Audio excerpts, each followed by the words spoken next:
Texas Lutheran University.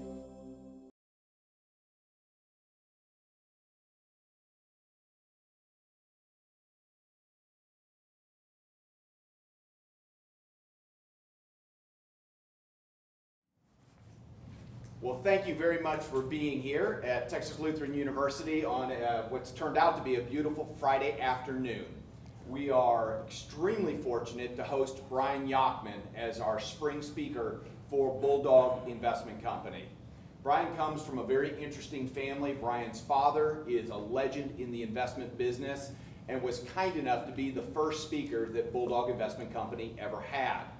I can tell you that Brian is definitely a chip off the old block. Not only is he incredibly talented and intellectually smart, but he's actually a really good guy too, which is a very nice reminder that we can be good in business and be pretty ethical also.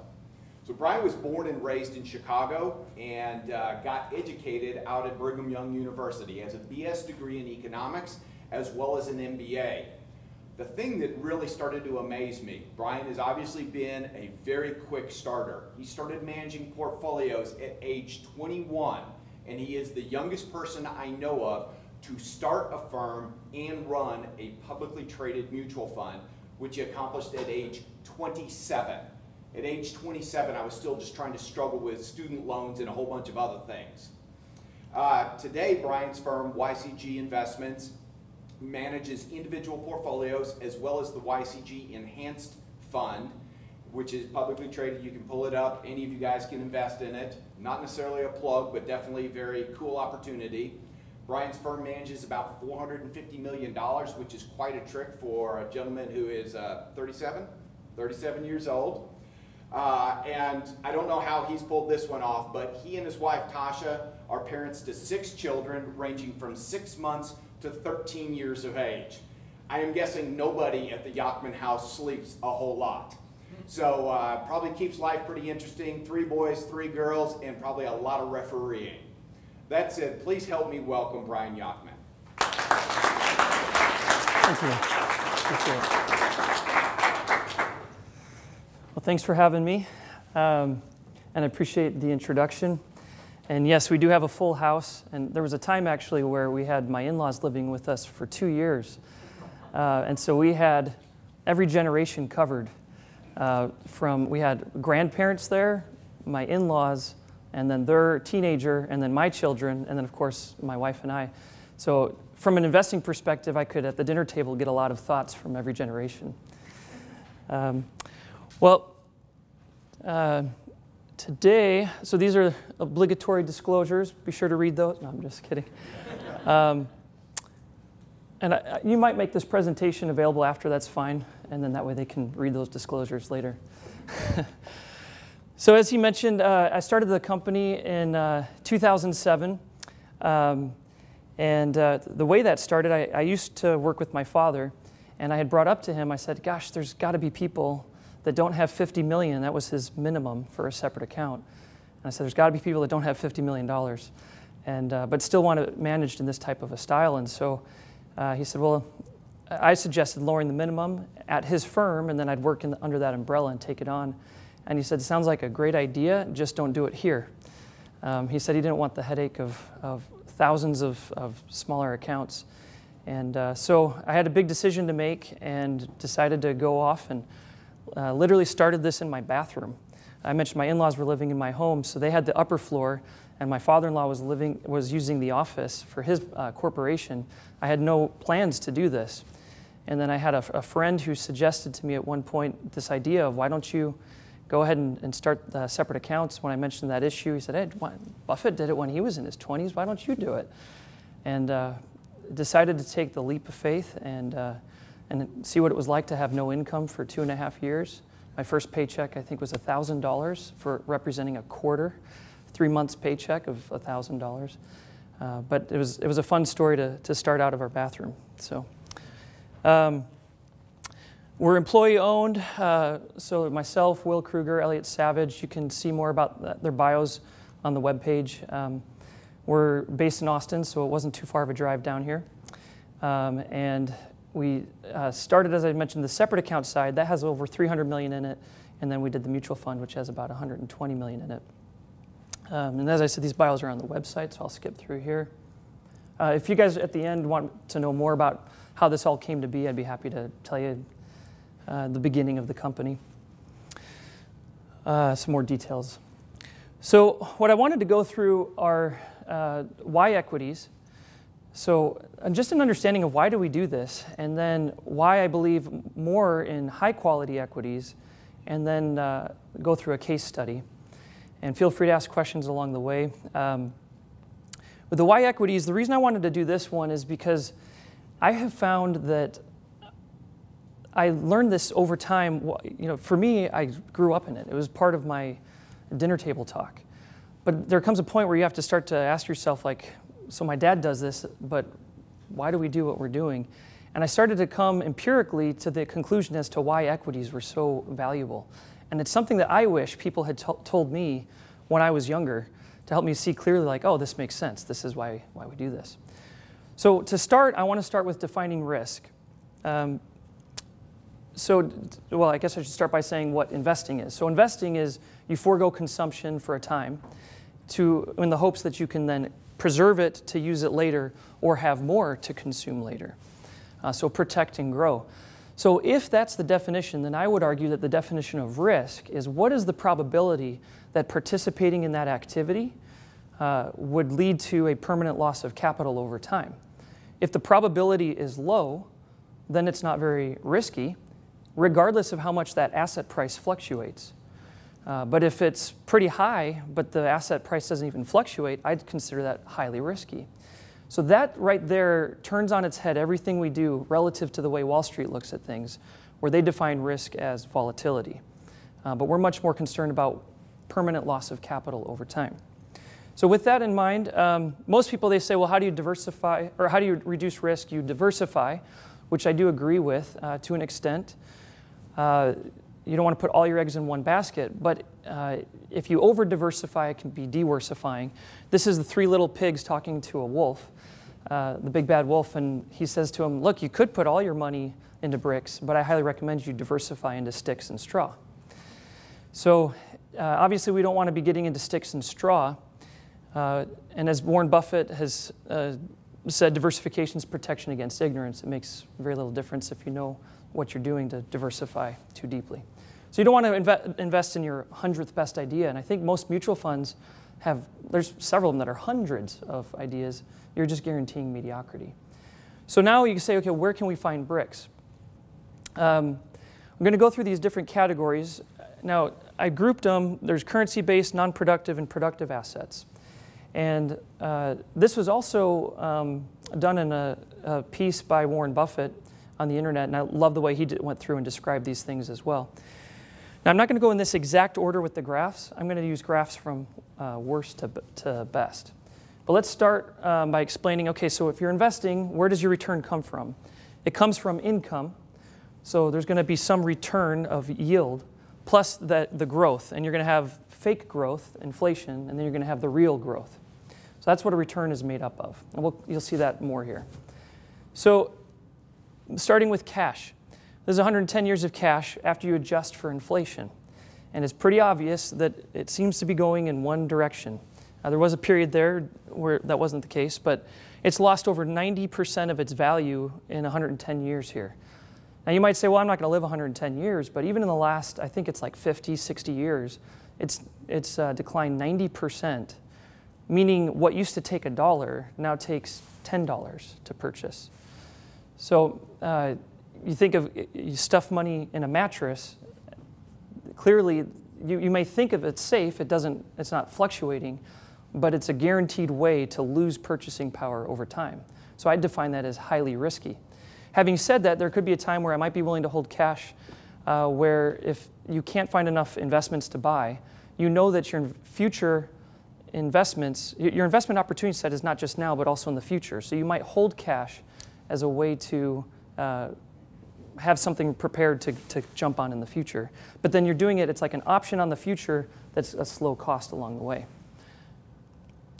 This is industrial commodities. So this is silver going back to the year 1344 after you adjust for inflation. And what happens with these sorts of things is human innovation has caused it. This is done better than cash. Usually people think of commodities as inflation protection, and it does do it to an extent, but even commodities don't do it perfectly, because human innovation leads to a positive pressure on supply. They come up with better ways to extract the commodity so you can get more supply of it. And then from a demand perspective, you don't have as much demand because humans come up with substitutes, alternatives, or they may come up with better recipes so that they don't need to use as much of it. And so these effects of the downward pressure on demand, upward pressure on supply, all commodities seem to follow this pattern, except for one, which is gold. Gold is a little different because it acts almost like a currency. So this is gold, 7.5 centuries of gold, taken from measuringworth.org. And you could say, well, what if gold does this? Maybe it goes this way for 100, 200 years. Maybe it goes that way for 100, 200 years. But my point is you just don't know. And here we are, gold's still at the same price 7.5 centuries later than it was prior. So clearly it's not creating enduring wealth. In that piece that Buffett did, the way he put it was, he said, if you melt all the gold in the world, it can melt into a cube in a baseball diamond. And he said, would you rather own this cube, or you could sell the cube and with it purchase the 16 largest businesses in the world, all the US farmland, and all the crops and value that would produce, and you still have $1 trillion of cash left over. I'd rather have it in gold than cash, because as you can see, it at least went flat. But the point is that 10 years later, which one do you think would be worth more? And he said, the fact is that you can fondle the gold cube all you want, but it will never respond. And so you'd much rather own something that's productive. So that's what we're getting at in a moment here. So real estate, this is inflation-adjusted U.S. home prices going back to 1900. So here you've got the housing bubble for a time, but basically came out to, I think it's like 1% real growth. But when you subtract out property taxes and maintenance CapEx, you're basically at a negative place anyway. So I'm talking about being a homeowner, and trust me, as a homeowner, and having just gone through a home renovation, and even before the renovation, I will tell you that homes are America's money pit. You don't buy them to become wealthy, contrary to what was going on during that boom, that thought of home prices always go up. They basically track inflation, and again, minus CapEx and property tax, you're negative. So here's bonds, the real return of bonds. So I think bonds, the pre-tax return might have been something like 5%. You subtract inflation, it came out to 1.8%. $1 in 1900 grew to $7.50. So again, this is the best thing I've shown you so far. You did do something, you increased your wealth. But keep in mind that then you're taxed at ordinary rates in the top bracket, and by the time you take out your taxes, you're almost back to the treadmill, back at nothing. In that piece, Warren Buffett talks about bonds should come with a warning label, because people constantly think of it, oh, it's the least risky. And so they buy these things, but then it's not doing anything to preserve or grow wealth. And in some cases, it could actually, today, he said they should come with warning labels today because of the way that they're priced, almost expecting that there will never be inflation. All right, so I was going to ask the question to see, but I'm too late, to see if you guys could guess what equities came out to. So bonds did $1 to $7.50, equities $1 to $851. I mean, that should blow your mind. And after you strip out inflation, equities was 6.3 versus the 1.8. It's only 4.5% better, you might say, but you can see the difference. Completely blew it out of the water. So the moral of the story here is just catch that wave. You want to be a part of this. It's a productive asset. It's compounding and growing. Catch the wave. Now you might say, well, that's just a US phenomenon. I want to show you globally. These are real returns. The top in all of those is the real returns across all these different nations. You'll notice that equities always outperformed. Bonds and T-bills are the black and the white. So there are cases, as I said, where inflation can come in and hit you, like in Germany, in the Weimar Republic. Also, keep in mind that taxes on equities are, if you hold it long term, if you're low turnover, then you get the lowest tax rate at long-term capital gains rates. This is just showing you that income rates over time and capital gains rates have always consistently been lower. Now, people, there's always a reason not to invest in stocks. But keep in mind that that $1 to 851, that took place through all of these panics and crises. So that should tell you something, that we have a way of making it through by having these productive assets that they find a way. So where can we find the bricks? Just to kind of go over again, the cash didn't work because it had no income, inflation protection, or growth. The bonds did have income, but no inflation protection or growth. Now you have non-productive assets.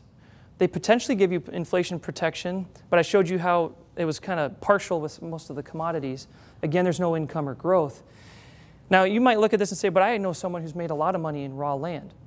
That's true, but that's different of saying if you buy raw land and say you subdivide it and you're doing a productive service, you're doing something productive to manipulate or change it. Same thing, you could buy a house and buy it at a discount and flip it.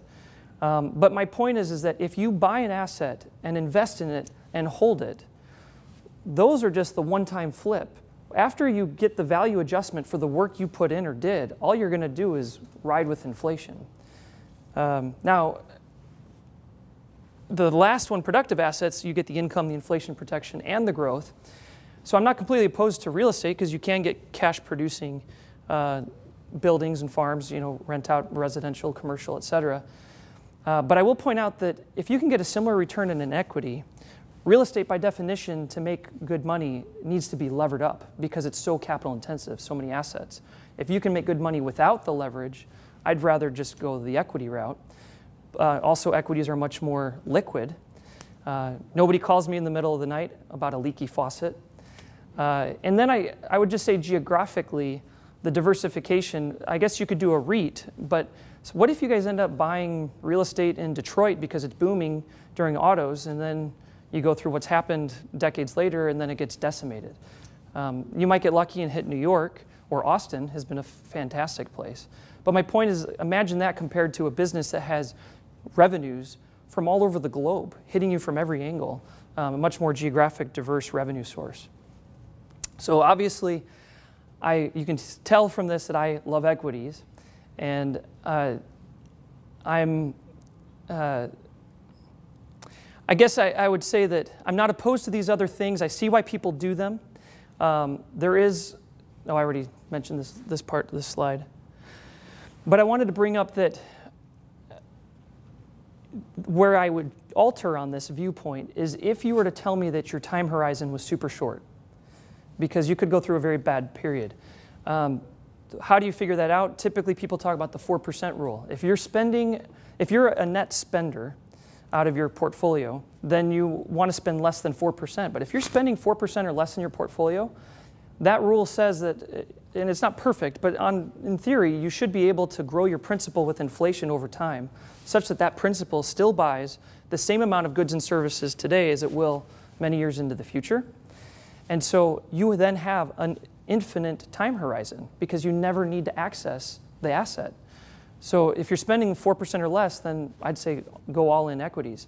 If, though, you do not have a positive cash flow because you are spending more than 4% of your portfolio, then all of a sudden I see why people say, hey, you might want to put it in cash or bonds or other things, because now all of a sudden volatility does matter. And I totally agree with Wall Street on volatility becoming important for risk. All right, so now you might say, okay, but isn't the stock market expensive? And this is the Shiller-Cape ratio. Are you guys familiar with the Shiller-Cape ratio? So Shiller, he devised something where he said, look, I don't want to look at PEs on an annual basis. Let's take 10 years of earnings, average them, and then look at today's price divided by the last 10 trailing years of earnings and inflation adjust it. And so here you have a 10-year rolling number, a 10-year rolling PE ratio. And so you can get a sense, it strips out the cyclical nature of you go through over and under earning periods. Now, you've got, in the Great Depression times, market peaked at 30 times earnings. In 2000, it was over 45. Or actually, it depends on which way you look at it, which way you run the numbers. But I guess here it's just under 45. So in that market, though, I will point out that it was a dichotomy where you had way overvalued businesses in tech, and then you had undervalued small mid-cap type businesses. Today, it's trading right at about 29, okay? Now, this graph is not very predictive of when a crash is coming. What I will say is it has a decent correlation with saying if you buy the market from these elevated levels, you will have a reduced expected return in the future. So it's good at forecasting returns if you buy from here, but not at forecasting when a turn will come. Now, I also want to show another graph that shows expensiveness. This is from John Hussman. He's a friend of mine, and this is a graph that's on his website where he shows median price revenue ratio of the S&P. So think of this as a price to sales. It's stripping out any earnings, over-earning or under-earning on your margins. And it's taking the median. This is telling to me that in 2000, the market was somewhere around 1.6-ish times sales. And here, what he's saying is the average security is trading at a higher price than we've ever seen in our lifetime. It's close to 2.5 times sales. Now, you could argue that, and this is actually true, that this isn't totally, you don't think of it as this number is exactly apples to apples with the later years, because there are reasons why price to sales ratios may go up over time. So for example, you might have more scale over time, so your margins widen, so you're willing to pay more for a dollar of sales. Taxes could be lower. There's reasons why that could change. But bottom line is that it's surely showing us that it's an expensive environment. It's a time to have caution. Now let's say, I said that those graphs don't forecast well. Let's say that you're like, well, I'm going to try to do the forecasting thing.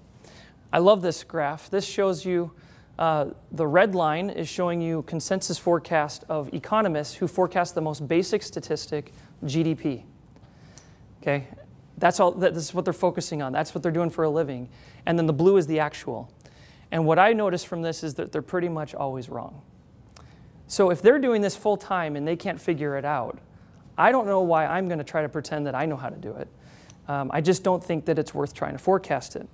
But now let's say that you're one of those people who says, but I am smart enough to forecast. The first derivative is GDP, right? If you can get that right, you might get the second derivative right of forecasting when the stock market will turn. Here's what happens to people when they try to do it. This is investor behavior penalty. They've shown it with mutual funds where they say, here's the return mutual funds did, about 10%. This is data from the Davis advisors. They said, here's what mutual funds have done.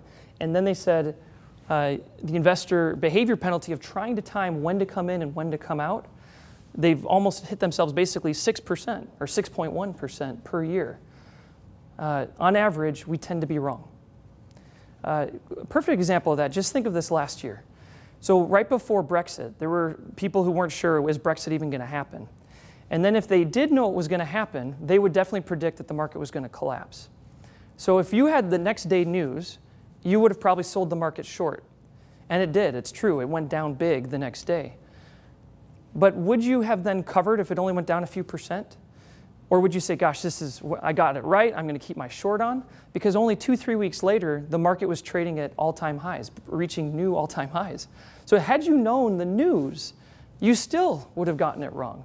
Another example would be with the Trump administration and Hillary Clinton. The conventional wisdom was if Hillary gets in, market's going to do well. If Trump gets in, it's going to definitely collapse. And in fact, then things that you're reading about say, well, staples will do well because people will go to quality and they're going to want the safety of the staples and the utilities. Financials are going to get crushed. They're definitely going to get crushed because of the dollar and with Trump. And so what happens? The exact reverse. The market went up. And not only did it go up, you had financials with Trump went up and staples went down. So my point is, I would not mess with this whole forecasting business. I think that it's crazy. You're just setting yourself up for disappointment. There was a time where I started to feel like, gosh, I'm just kind of getting this right.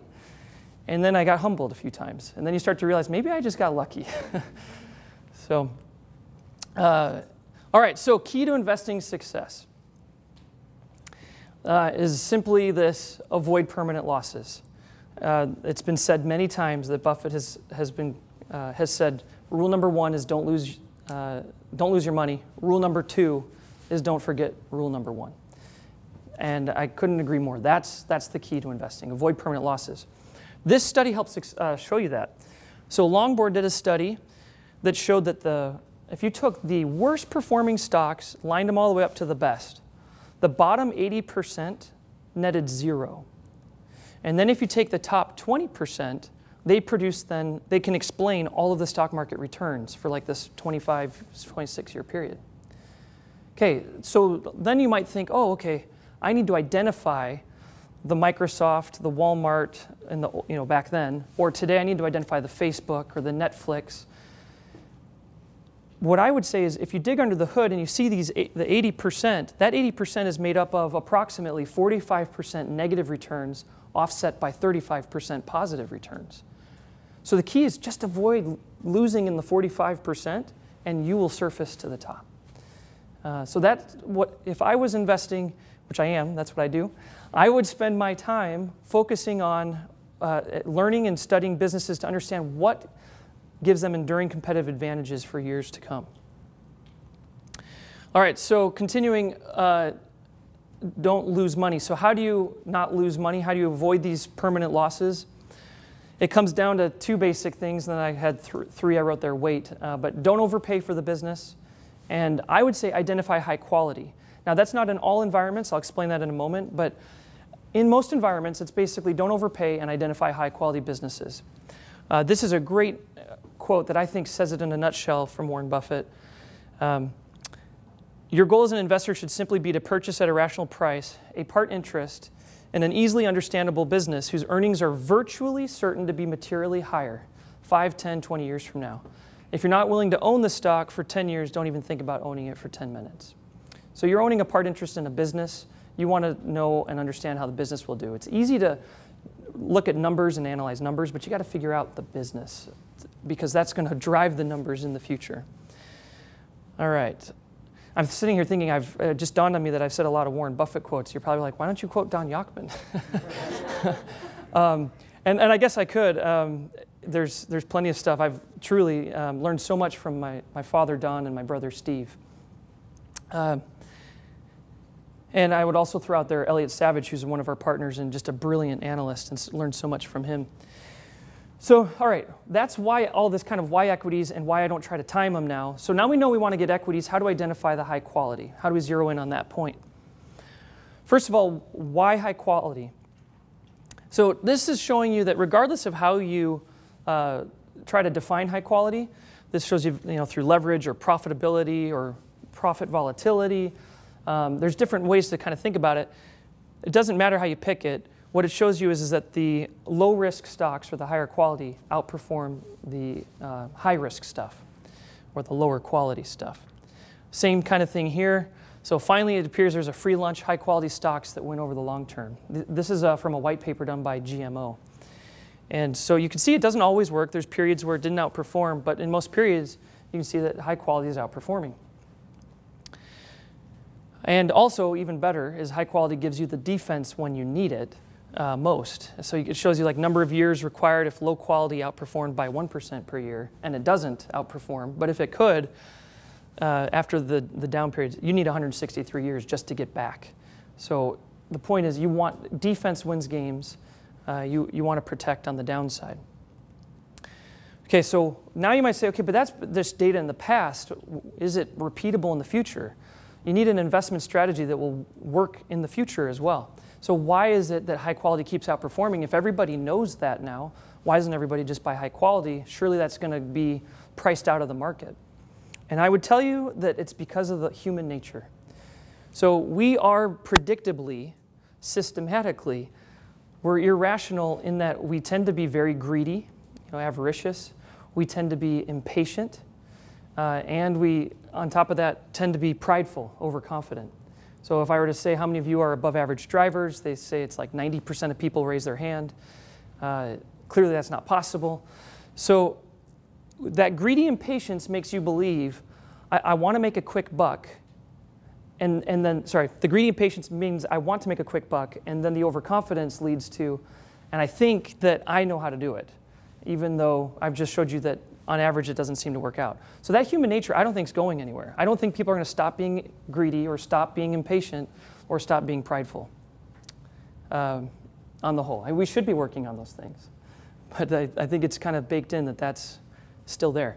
Now, there's a caveat to this. Loss aversion during a down period all of a sudden takes front seat, and people aren't so worried about being greedy and impatient when the whole world's crumbling and there's red all over in the streets. So as an example of that, I just showed you one that we really did, is where Procter & Gamble is the red line. It held up well. And then you have the blue line was the stock market. And then you had a great franchise like American Express, which gets obliterated. So I look at things from a forward rate of return. It could be that P&G is like a high single digit at about here. And then you rotate into American Express that looks like high double digit return.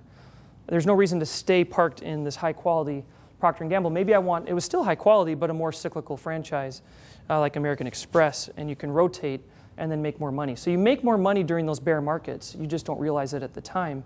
And I guess what I'm saying is you might be willing to go down in quality during those bear times when the spread gets so wide. If everything's narrow, like today, pretty much everything is trading in a narrow band. And then I don't see why you take on the extra risk. But when it widens and you can sell a 10% asset for a 50% asset, then I'm saying, you know what, so much for the high quality, let's go make some real money. All right. So now let's talk about the real thing that, okay, how do you do this? Like, what are characteristics of high quality equities? So now I really am kind of quoting a lot of Don Yacktman as I go through here, because this is what I learned from him, is ways to identify high quality businesses. And he said to me that he hoped prevent me from wandering in the wilderness for 40 years. I would hope that maybe that's what I'm doing for you guys today, is to help jumpstart, speed up the learning curve. So first off, high return on tangible assets, I call it a ROTA, and then high returns on incremental invested capital. I don't call it a ROIC. I just say the whole phrase. So obviously if you have lower capital needs but can make more money on it, then that's going to be a more efficient use of the capital you use.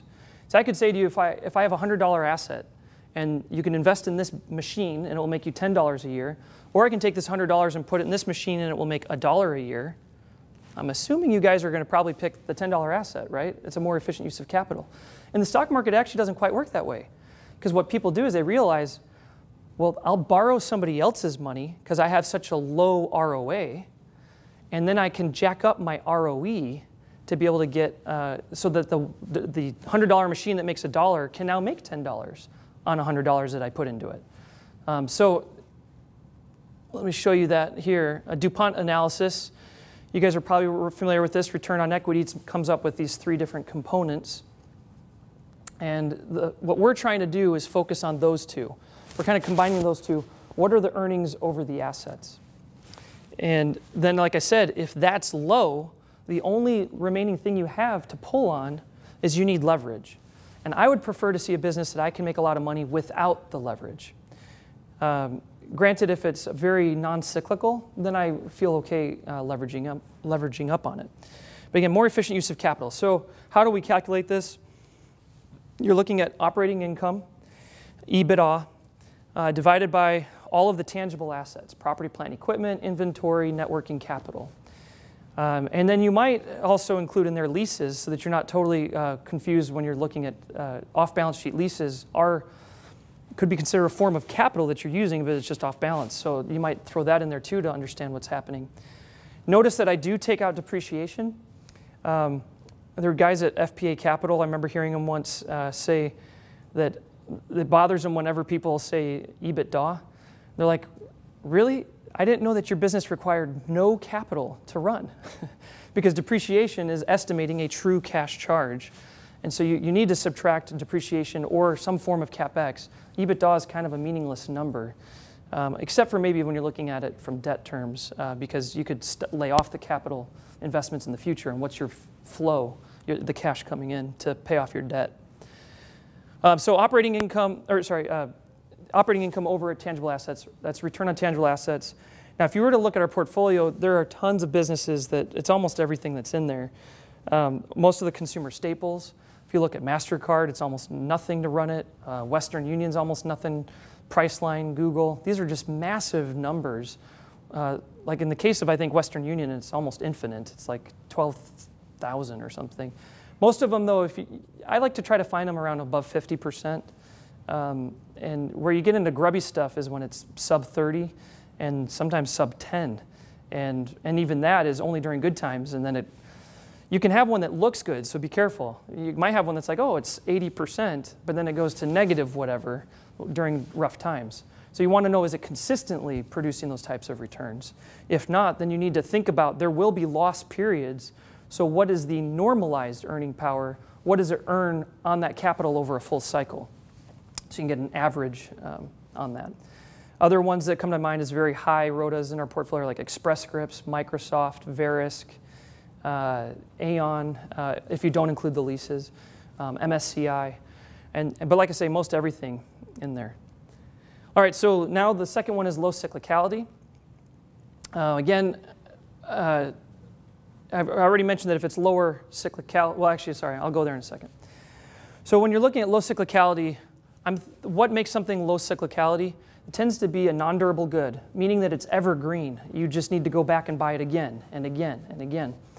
Now, this is most things in our portfolio as well, but it doesn't have to be just like consumer products is a great example of that, right? Like I got to go back and buy my toothpaste again, or my razors, or my toilet paper, or my whatever it is, these consumer products, right? But it doesn't have to just be a product. It could also be, for example, Fox Sports and Fox News. Does anybody here want to watch Fox News from a few days ago? Or Fox Sports from a few days? You see what I'm saying? Like you want the live stuff. It's a recurring, it's a short repurchase cycle. You want to go back and get it again and again and again. And then it could also be found in things like subscriptions, or where you're constantly renewing your subscriptions, like MSCI has the data business, or Verisk data as well. Could be software businesses, I think of Office 365 or Oracle's databases, though we don't own Oracle. Moody's, every time you price the data, you want to put a stamp of approval on it. So there's these short repurchase, they keep on needing it over and over. MasterCard, Aon, you get the point. It's just like these businesses that, it's not, the opposite would be buying a home, a 50-year investment, boom, or a car or an airplane, these big hunks of capital. Now, in this, and I also mentioned that it's essential, mission critical helps, because if you can't do business without it, then that's huge as well. So not only is it short repurchase, but mission critical, and then not a long product cycle. Where we did go against this in our portfolio is a company called Richemont. So Richemont's a luxury jeweler where you're buying thousands of dollars for a watch or jewelry. The one thing about a long product cycle in this case, and in many cases when it's long product cycle, one thing that's positive about that is that means that when you go to buy that jewelry, you don't want to risk spending your money on an upstart brand. You want something that's, these Richemont brands have been associated, like Cartier, these things go back to Paris in 1850 and kings and queens and celebrities today. And so you know that if I'm going to go spend this money, I want to spend it right. And so even though it's a long product cycle, it's a virtuous reinforcing long product cycle. So that it still makes it cyclical, but it can become a good thing to help create a recurring business that's a long-term, vulnerable recurring business. All right, now I took those first two and I plotted them here. Return on tangible assets, and then this is your consistency of the cash flows, the cyclicality of the business. So if it's a low cyclicality, low consistency, so I tried to do it so it would be both low, low, and high, high. So I'll just speak in the way it shows on the graph. If it's a very high consistency of cash flow, and it's a high ROTA, that's where you want to be, that green area. And I put on there the grid some different areas, like it might be household products, information systems. These are very high ROTA businesses. You might get to somewhere it's decent high return on tangible assets, but it's more vulnerable. That's okay. And the same thing on the other side, you might have high consistency of cash flows in something like a telecom or utilities, but they're very low ROTAs. That's okay. The danger is the low, low area. And the reason, again, is for this very simple reason. If you have a low return on assets, you have to leverage up to make money. If you have to leverage up and then you go through a down period, you're in trouble. And so you just want to avoid the red. I'm not kidding when I say I was like 8 or 9 or 10 years old on the way to a Chicago Cubs game and telling my dad, like, he would always talk to me about investing. And he's telling me why.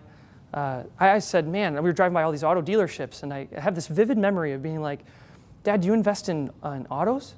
I mean, they cost so much money. You probably make a lot of money buying in those and investing in those. And he's like, oh no, son, never touch autos or airlines. I mean, I'm like 8 years old, and he's telling me about this. So, and I've tried to keep that up with my own children. I have a daughter, Sky, who, so we have a garden on the side of our house. And I remember she was only, I think, 6 maybe at the time. I don't know, she's 4, 5, 6, 7, somewhere in there. And we were doing some watermelon. And I talk about investing with them a lot. And I asked her, should we pluck this watermelon off the vine? And one of the most proud daddy moments is she says to me, well, it's kind of like investing, because if we leave it there, it'll get bigger and we'll have more to consume later. She didn't use the word consume, but she said we'll be able to eat more later. And I was like, oh, yes, yes. And I still remember her giving me some money to invest, and I came home and she's like, what'd you invest it in? And I told her, I bought you some Becton Dickinson, which does needles. She's like, what do they do? I'm like, they needles and shots for doing shots. And she goes, oh, Dad, that sounds like a terrible business. Why would anybody ever want to get a shot? So, but you get them thinking at a young age. It's fun. All right. So now we've done these two. Now we're going to move on to some of the others. I'm just going to do them all. Boom, you ready? It's a busy slide. Whoosh, and we're going to stay here for a little while. So next one is the cost of the good is a small percentage of someone's budget. So this one's key because if you have that, it can lead to pricing power. Examples like, so MasterCard's only 20 basis points, right, to go swipe the card. But it is mission critical. If you want to conduct business these days, you have to have a credit card on both sides, both the vendor and the buyer. Or Verisk, their insurance data is only 20 basis points. They basically take all this data from insurance companies so that then insurance companies, they need it to help price. Oops, sorry about that. So they can price their data. And it's only about 1% to 2% of their operating expenses. So you ratchet up your subscription fee a little bit and nobody really makes a rhyme or reason about it. Same thing with like MSCI. It's critical for these advisors to have their data, or it's critical for people that want to have the MSCI brand, and they can just charge 3 basis points of royalty fees to put MSCI on this ETF. Other businesses, like I've mentioned, mission critical, like Fiserv does software. We don't own that now, but Oracle we used to own. And my thought there was high switching costs, and it's high switching costs, and it's critical, mission critical.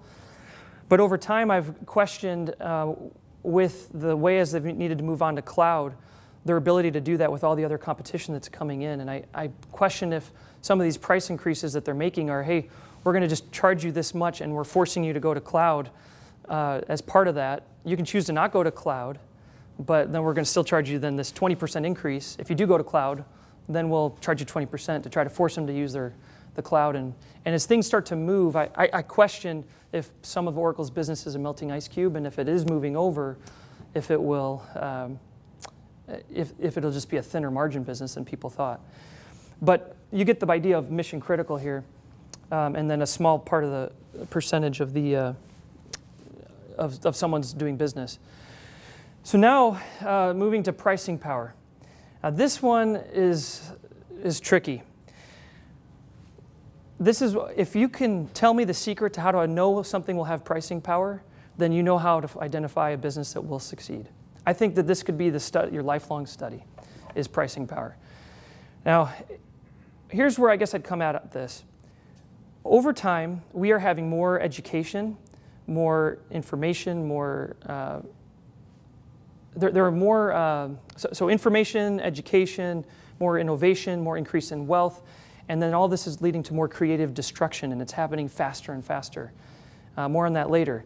But as that happens, a lot of industries over time then are deflationary. You want to be in an industry that can be inflationary over time. An example of one that was kind of both would be like Microsoft with their Windows business. The machines themselves, the hardware, a laptop, is a very deflationary business. Consider how much they cost now from what they used to be over time. And they keep getting, it's like they just keep getting driven down in price. The software was inflationary. It was a critical component. It was a small cost of it. But then as the Windows became a more and more expensive part of the machine, as the machine came down, then it became people could duck in under that, and then there's other alternatives that start to come out, and the Windows business itself has been on decline and been more deflationary. So I'm looking for things that lead to pricing power. Another way to think about pricing power is I'm looking for filtering. So think of our scarcest resource is time. So what causes prices to go up? Scarcity. That's Econ 101. Our scarcest resource is time. Because there are some things that were scarce resources, but then it wasn't always deflationary. Think of food, right? Food was, it was a scarce resource. Then as we got more innovative, it became a deflationary product and is now available to the world at much cheaper costs. But time is becoming more and more our scarce resource. So then I think I would say that you're going to find more value in things that help you filter. So thinking of filtering right away, you probably think of Google, you know, a search engine or Facebook. They help aggregate all this data and help you find what you're looking for. But I'm not just speaking of those types of filters. And the value there, of course, is that's where the eyeballs go. If that's where the eyeballs go, that's where the advertising goes. And then you can just, you need that advertising dollar and you charge a small amount for each click, but it's mission critical. But it can also be a form of filtering that happens just because of trust. So think of like, I do business with Goldman Sachs because I can trust that nobody gets fired for choosing Goldman Sachs to help me work through these complex financial markets. Or maybe it's Aon with all their relationships, and you've got to bring buyers and sellers together, and it filters to know that they have the relationships and they can filter through all the data and line me up with the right insurance products. It could be consumer products where you just trust. You don't have the time to go into the grocery aisle and look at which detergent am I going to buy today, you know, or which cleaning supply, or which chocolate am I going to buy. You just want to go and move on, and you're not worried. Unless you're maybe my dad, then you might price compare a $1 item to a 99-cent item. But I would argue that that's more irrational and not something that's going to keep happening. So another one that I think as the big example is social status, because we use luxury goods as a way to signal. People want to say, I command more resources than you. Sadly, that's part of our human nature, is we tend to want that. And so these certain products, by definition, what's beautiful about luxury is, by definition, it has to have an increasing price so that it's difficult to get in order for it to signal that I have luxury and I command more resources than you. So that is pricing power by definition. So luxury, social status is huge. Maybe it could be you know, fair skin, whiter teeth, jewelry, or you know, with Nike, I want to be associated with celebrities. I wear my Jordans. I mean, there's tons of shoes out there. No scarcity on shoes, but people want to associate that luxury of, but I've got my Jordans. You check out my newest Jordans. So, all right. Then, and by the way, I was going to mention, in associating that with the brand of like a Jordan, for example, just to show you how difficult this can be to then develop that brand. So Nike's the #1 millennial brand. And a brand, by the way, does not alone make it valuable. It has to be able to lead to an increase in price in order for it to be valuable, that you can charge something more. There are other products that you can think of that you know the brand well, but you don't care if you pay more for that or this. I think of Pat Dorsey. He does a lot on this, and he talks about like Philips electronics. Like, you don't care if you get a Philips or a Sony or whatever. So, but think of what Nike's done. They're so massive. They spend over $3 billion on this advertising and associating with celebrities and famous athletes. If someone like Under Armour wants to come in and take that market. In the case of Nike, it's 10% of their sales. If Under Armour tried to spend over $3 billion to associate with all these celebrities, it's going to be like over 80% of their revenues. So I guess what I'm getting at is it's a reinforcing cycle that they've got all this money to have these relationships to associate with their brands, and it makes Nike that desirable brand over time. Again, I'm not saying you can't penetrate it at all, but I'm just saying it's very difficult to remove that moat. All right, another one would be low product penetration worldwide. So there's a lot of staples, consumer product companies are going to benefit from this as nations become wealthier, a lot of those multinationals. But it could also just be a business that's a toll taker on growth. So as GDP grows, they just get a snippet of it. So MasterCard, every time you conduct business, they get a snippet. Aon, every time they look for insurance, they get a snippet. And think of like MasterCard, it's about over 80% of the world still does business using cash. So you have a very long runway as people convert into a cashless society. And then it could also be aging demographics. Maybe that leads you towards some medical companies. And then there's also media is another one that comes to mind where in the US, I think it's like 90% of people have fee subscription media. And in the international markets, it's like 50%. But so you have to be careful. While there's this long runway, I question about what's going to happen in media as there's more and more eyeballs. There's more and more supply of content. I talked about scarce resource of our time. Think of all the content that's coming from Facebook, from YouTube. Netflix now produces more content than Time Warner. I guess last year they produced more than Time Warner. All that supply means downward pressure on content pricing. So I have to admit that I don't know, like in this new regime and the new way of seeing your content, how's that going to shake out? I don't think that in the developed world it's going to go from 50 to 90% of fee watching. It's changing the way it's being done. And as it changes, what's going to be the new pricing when there's all this supply? So yes, there's wide margins, but I just don't know. It's a question that we think about a lot, and how's that going to affect it? If I had to guess, I think things will get affected during a downturn, where then people are more pressured to cut cable. I think that might be when it happens. And then you start to see the truth of where their pricing power shakes out and how wide those margins will be. Also, speaking of margins, I wanted to mention operational leverage. You got to look at what the cost structures are, because imagine if you had a 1% margin, but you can't get rid of those costs, and then you barely drop a quarter point from 1% is your margin to 0.75. You just lost a quarter of your equity. Whereas if you have a 40% margin and it drops a quarter point, it doesn't really matter. And that's not just operational leverage, but it could just be also like a business like McKesson. Clearly, there's a lot of variable costs in their thin margin business. But I just don't know, like, what if their new margins are going to be 70 basis points or 80? It's a conduit business. What comes in one side goes out the other, and they've got this massive distribution. And it's a very wide moat business, but I worry about understanding what the margins are into the future. And so I like having wide margins so I don't have to think so critically about that. Because like I say, a little change in a thin margin business totally changes the value of that equity.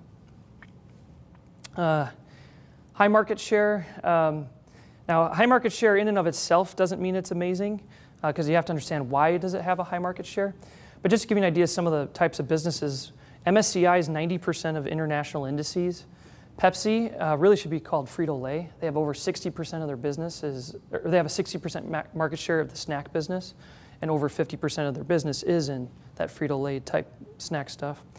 Colgate's a 45% worldwide market share in toothpaste. Hershey's 45% in the domestic market of chocolate. Estee Lauder's 40% of the makeup market. So it's not just Estee Lauder. They have all these other brands like Clinique. I think said to my wife, I think it was, or my daughter, I asked them about Estee Lauder, and they said, well, I don't know so much about that brand. And they're saying, I would probably want to own like MAC. I was like, well, that's Estee Lauder. So they have large enough market share that they can spend more on R&D, so they can constantly remake what is going to be the brand that people are wanting, that they can R&D and have the marketing to ramp up the desirable nature of it. So it's sort of a virtuous cycle. Gillette, 65% of the razor market, but I'll talk about that one in a little bit here. And the Pampers is 40% of the market. Express Scripts is 1/3 of their market. So you get the idea. High market share businesses we tend to favor. I told you we'd be on this slide for a little while. And then conservative use of leverage, just very simple, that I don't want to be in a very levered business if I don't have to be, for fear that, gosh, if things don't go well, I mean, you're wiped out quick. Watch what happened to like Valiant. Bam, that thing just got decimated. There's a lot that could be talked about of stories and lessons from there.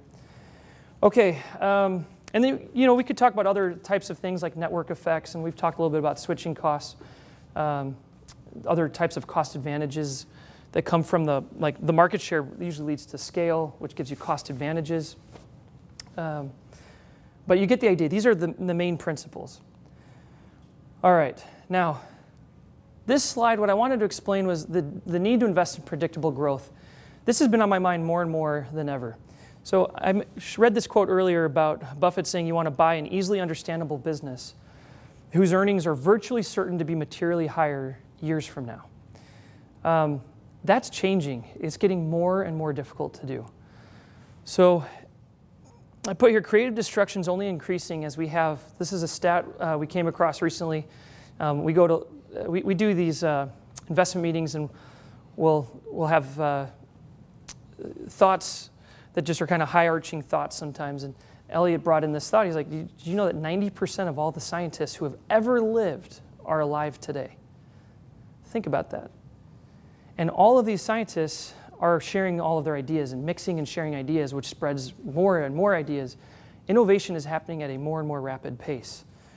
Just to give you an idea, the average lifespan of a company in the S&P 500 has decreased from 67 years in the 1920s to about 61 years in the 50s to 27 in the 1970s to about 15 years today.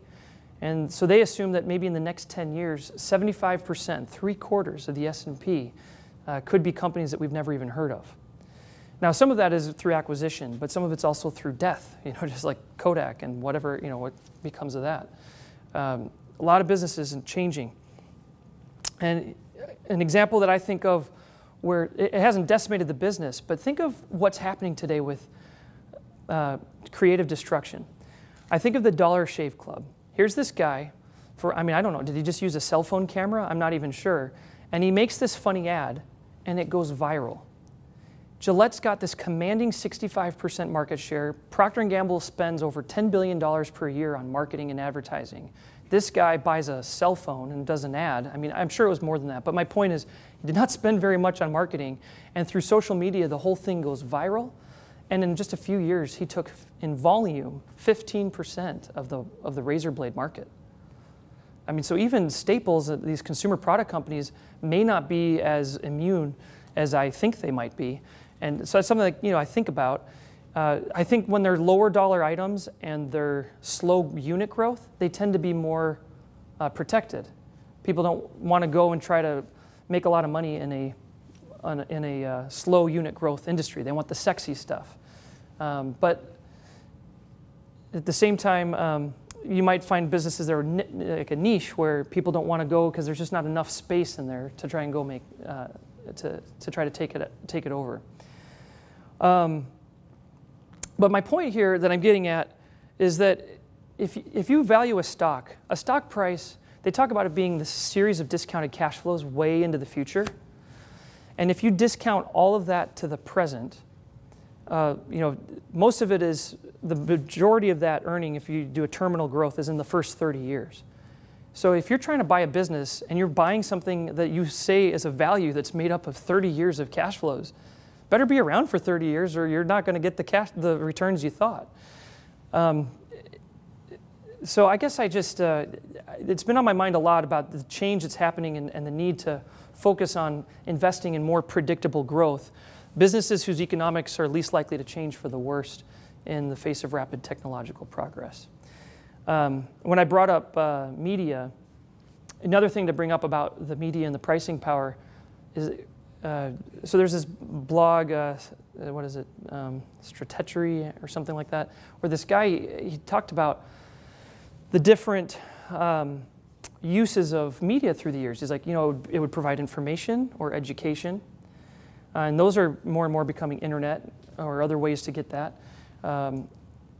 Even like news, my wife, she's not watching Fox News, for example. She'll just go to the Drudge Report and just go online. Then you've got sports. I think that sports still has a hold for people wanting the live sports, but even there, some people are saying, I'll just want to get the highlights. What happened here, or just see a few quick highlight videos, unless it's for that moment of the experience of having all the friends over. And so, and the other one is it provides escapism, but that seems less and less, where YouTube and Facebook is free. And so it's making me start to, again, question that pricing power of media and how will that change over time. Makes YouTube look certainly more relevant. There's a stat that just came out a few weeks ago that YouTube now has more than 1 billion hours watched daily. Guess what Facebook is? That's a lot. It's about 100 million. Netflix, 116 million. But 1 billion hours on YouTube. Okay, so that has to say, and we don't really know, that's an undiscovered, what is the value of that asset? I don't really know. But it surely makes it look relevant. Another one that came in my mind of, I don't think that this one's like going to be a huge disruptor, but it can affect the business. I was thinking about something as simple as like Hershey. Here they are with this massive 45% market share in chocolate. And you go back, you go for what you like and what you know. But how much of that's impulse buys? And if you are now going more to online, how much of that business, there's not like a checkout that says when you're checking out of Amazon, by the way, do you want these chocolates? Like they do have things, other people have bought this, but chocolates isn't one of those unless you were buying chocolates. It's not a related product. So I don't know how much that is or how that would affect the business. Another issue is as it goes online, chocolates are expensive to ship. You got to put it, if you want your quality to stay good and you're shipping it to Austin, Texas, where it's over 100 degrees, or here in Seguin, you got to put it on like this expensive freeze-dried ice, that can keep it nice and cool. So you would say, I think we looked at this, I think it was like a bag of Hershey chocolates, I don't remember the numbers, but it was insane. Like, what is a bag of Hershey chocolates? Like $2, $3 or whatever, and it was like $20 to get it shipped to your house, right? Like, so I just wonder how these things will get affected in the world as time goes by. All right, I want to take a pause here for just a sec, because I don't want, if you guys have had certain questions that you wanted to ask, I was going to go through Colgate and Ford, but before I proceed, I just want to see, are there any questions on your mind right now? Otherwise, I'll continue forward. Yeah? Who does your graphs, or do you pull them off the internet? I'm just pulling them off the internet. Okay, because some of them are very, very easy. Yeah, I'm just copying and pasting. This isn't what I do for a living. I don't give presentations. I was just curious. Yeah, so but to your point on that, that's what you do to be a great analyst, is you just go around and you research, you just look up stuff, you enjoy reading and learning. Yeah? How do you find your investing opportunities when the market seems overpriced? Like, what % of cash are you keeping on hand? Is it more than usual? So that's two questions, and the first one with the investment opportunities is, as you research businesses, you start to build a database of businesses that you like. And then you just wait for them to come on sale. The other, you just do like a business a day or read up on a business a day. The other way is you just look for things that are getting crushed, that are headline news. Some of the best businesses, the best investment opportunities are businesses that have great long-term economics, but there's something in the short run that people are like, well, yeah, but I don't want to. They'll tell you, I know Nike's going to be amazing in the long run, but China's kind of suffering right now, and I don't know about, what I mean? Those short-term things that happen provide opportunities. Now, about the cash question, I mean, right now, this is being videotaped, and it'll be on the internet, and who knows what the future is going to hold. But I have no idea. I don't want to try to play the prediction game, but it has never been harder to find good businesses to buy. I mean, it is getting super hard. I feel like we've found enough where they're high enough rates of return that we're fully invested.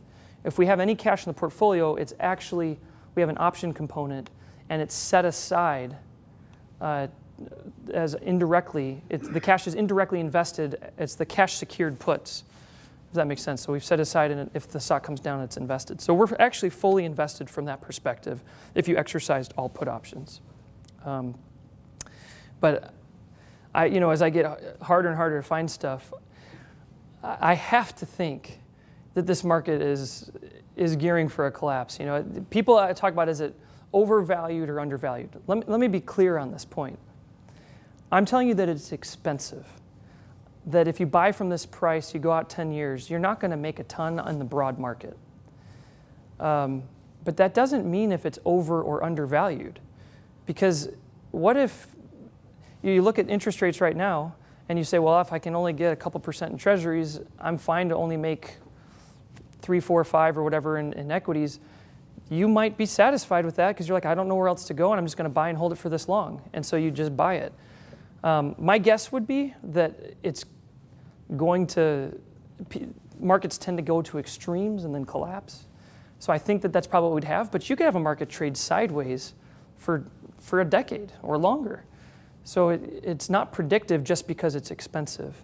It's just telling you that you can't get fantastic returns from here. But even in that, I would also say it's not, you don't own the broad market. It's what you personally own. Okay, it all comes down, remember that's very early on, I said, how do you do well, you avoid losses, how do you avoid losses? Don't overpay and invest in high quality. With the exception of, I said, in down markets, that's the caveat, where you might be able to rotate into more cyclical businesses or more lower quality.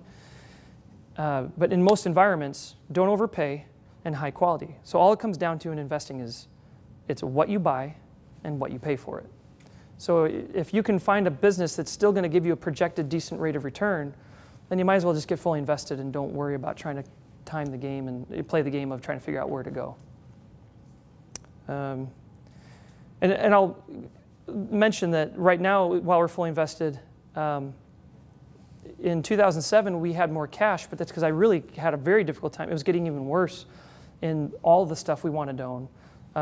It was getting very difficult to find anything. So at least there's some things that I'm like, well, this is a better price than what it was back in 07. So I feel okay to sit here. And if the market collapses, the high quality will hold up better. And then you can rotate from the high quality into the lower quality. But do you see the difference between trying to claim, is it over or undervalued versus just saying it's expensive or not? I don't think anyone who really understands as a student of history could tell you that this is a cheap market. I'd like to know what they're looking at that's empirical, that shows you that that's true. But does it mean that it's going to crash tomorrow? I have no idea. I think it's getting there, though. So I can't wait to find out when it does happen. I'll say it was this many days from this video. Yeah. You mentioned McKesson and that you worry about their margins, but it seemed like McKesson kind of fit into pretty much all the bullet points on your one slide where you're talking about each thing that you look for in a company. I mean, they're highly predictable, but you said that you worry about their margins. Beside their margin, what else would you say is something that you wouldn't? Well, it's a conduit business. I don't actually remember what their ROTA is. I don't think it's the greatest. Usually a conduit distributor, the ROTA is not the greatest. And so I have a feeling that it's a pretty low ROTA. One area where I did see that wasn't the case with a distributor was Cisco. I say Cisco, it's Cisco. But I used it to differentiate when we spoke in the office between Cisco and Cisco. But Cisco as a distributor, they actually could have a decent return on tangible assets. I'd have to run the numbers and see. I just don't remember. But I think it's a little bit lower, so I'm not as big of a fan of that. In general, I'm not usually a fan of a distributor conduit type business. That even fits for banking. Like banking really is a conduit business where it's just money comes in one end, it goes out the other. And plus, but that's not so much why I don't like it. It's that with banking, you can create assets with the stroke of a pen. Someone with the strawberry farmer, you know, makes, I think it was $10,000, $30,000 a year, and he got $1 million mortgage in the crisis. And it goes on the balance sheet as an asset. And it definitely was not an asset. That was immediately a loss. And the reason that we even own a bank, which we have some Wells Fargo, was that it was a little bit of, after the crisis, it's sort of like a restaurant business. You know, you have a scare with, there was something found in the food, and then everyone's scared to go to the restaurant, but now the restaurant's probably cleaner than it's ever been. I think that kind of with the whole financial industry, there was that most recency bias and the saliency of it that prevented people from being scared to go invest in these financials, but they were probably cleaning up their balance sheets more than ever. And there's very high switching costs. Wells Fargo, think of like 70% of their business is funded by deposits where they're charged next to nothing. Whereas if even the US government needs to sell their treasuries at, you know, a couple percent, right? So it's a pretty powerful business. There's something going on right there when you can raise it for that low. Yeah? Also too, I guess going back to McKesson, maybe even Walmart, do you think it's fair to say that having such a low margin, I mean with 2% profit margin for McKesson, 4% for Walmart, that within itself is a moat? Keeps out new so what I will say is that sorry, I was thinking of a couple other thoughts that came to my mind as you were talking about it.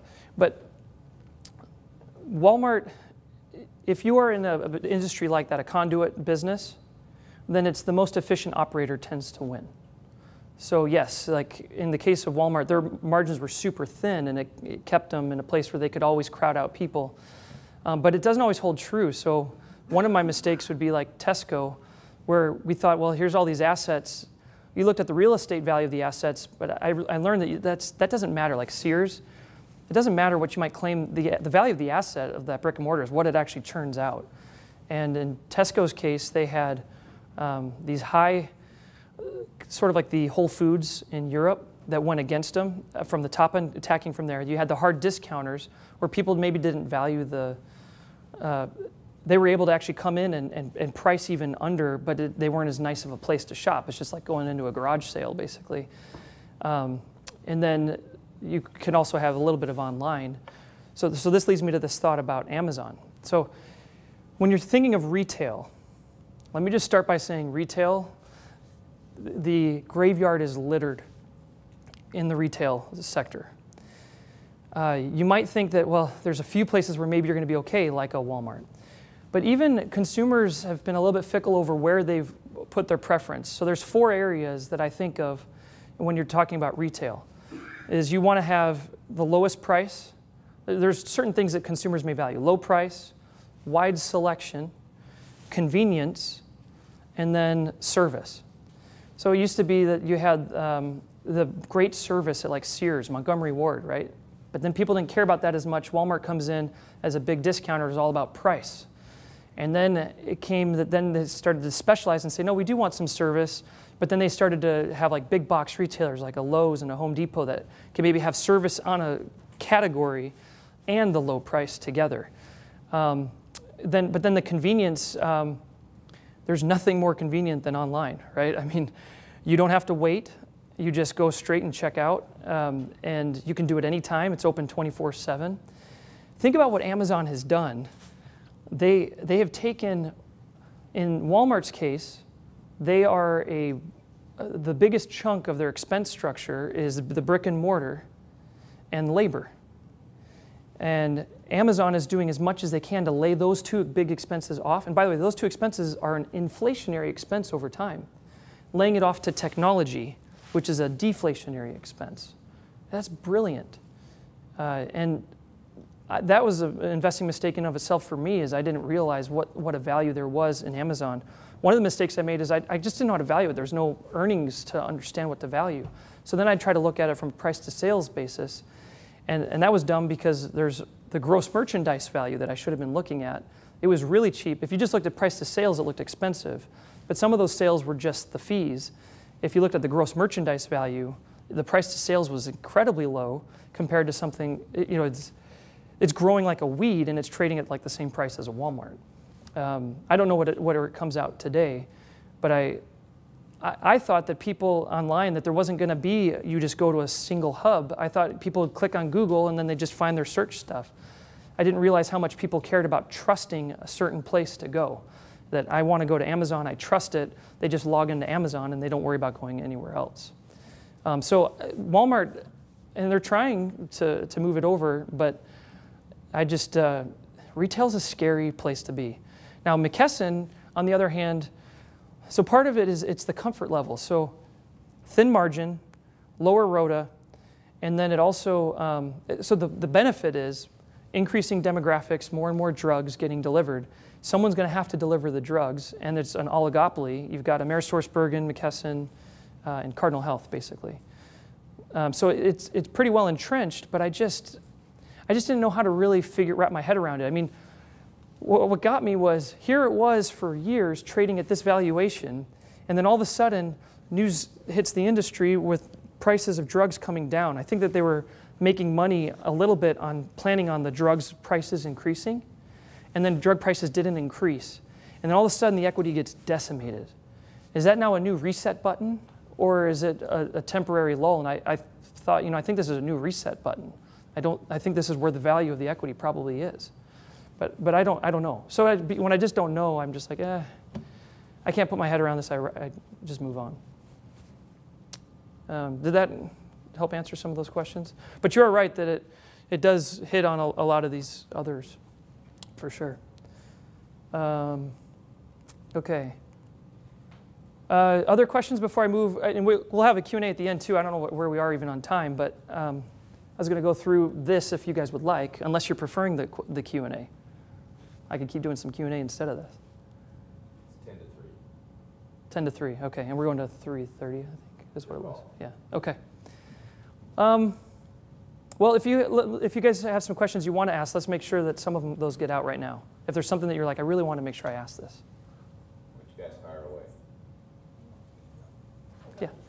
Since we were just talking about the,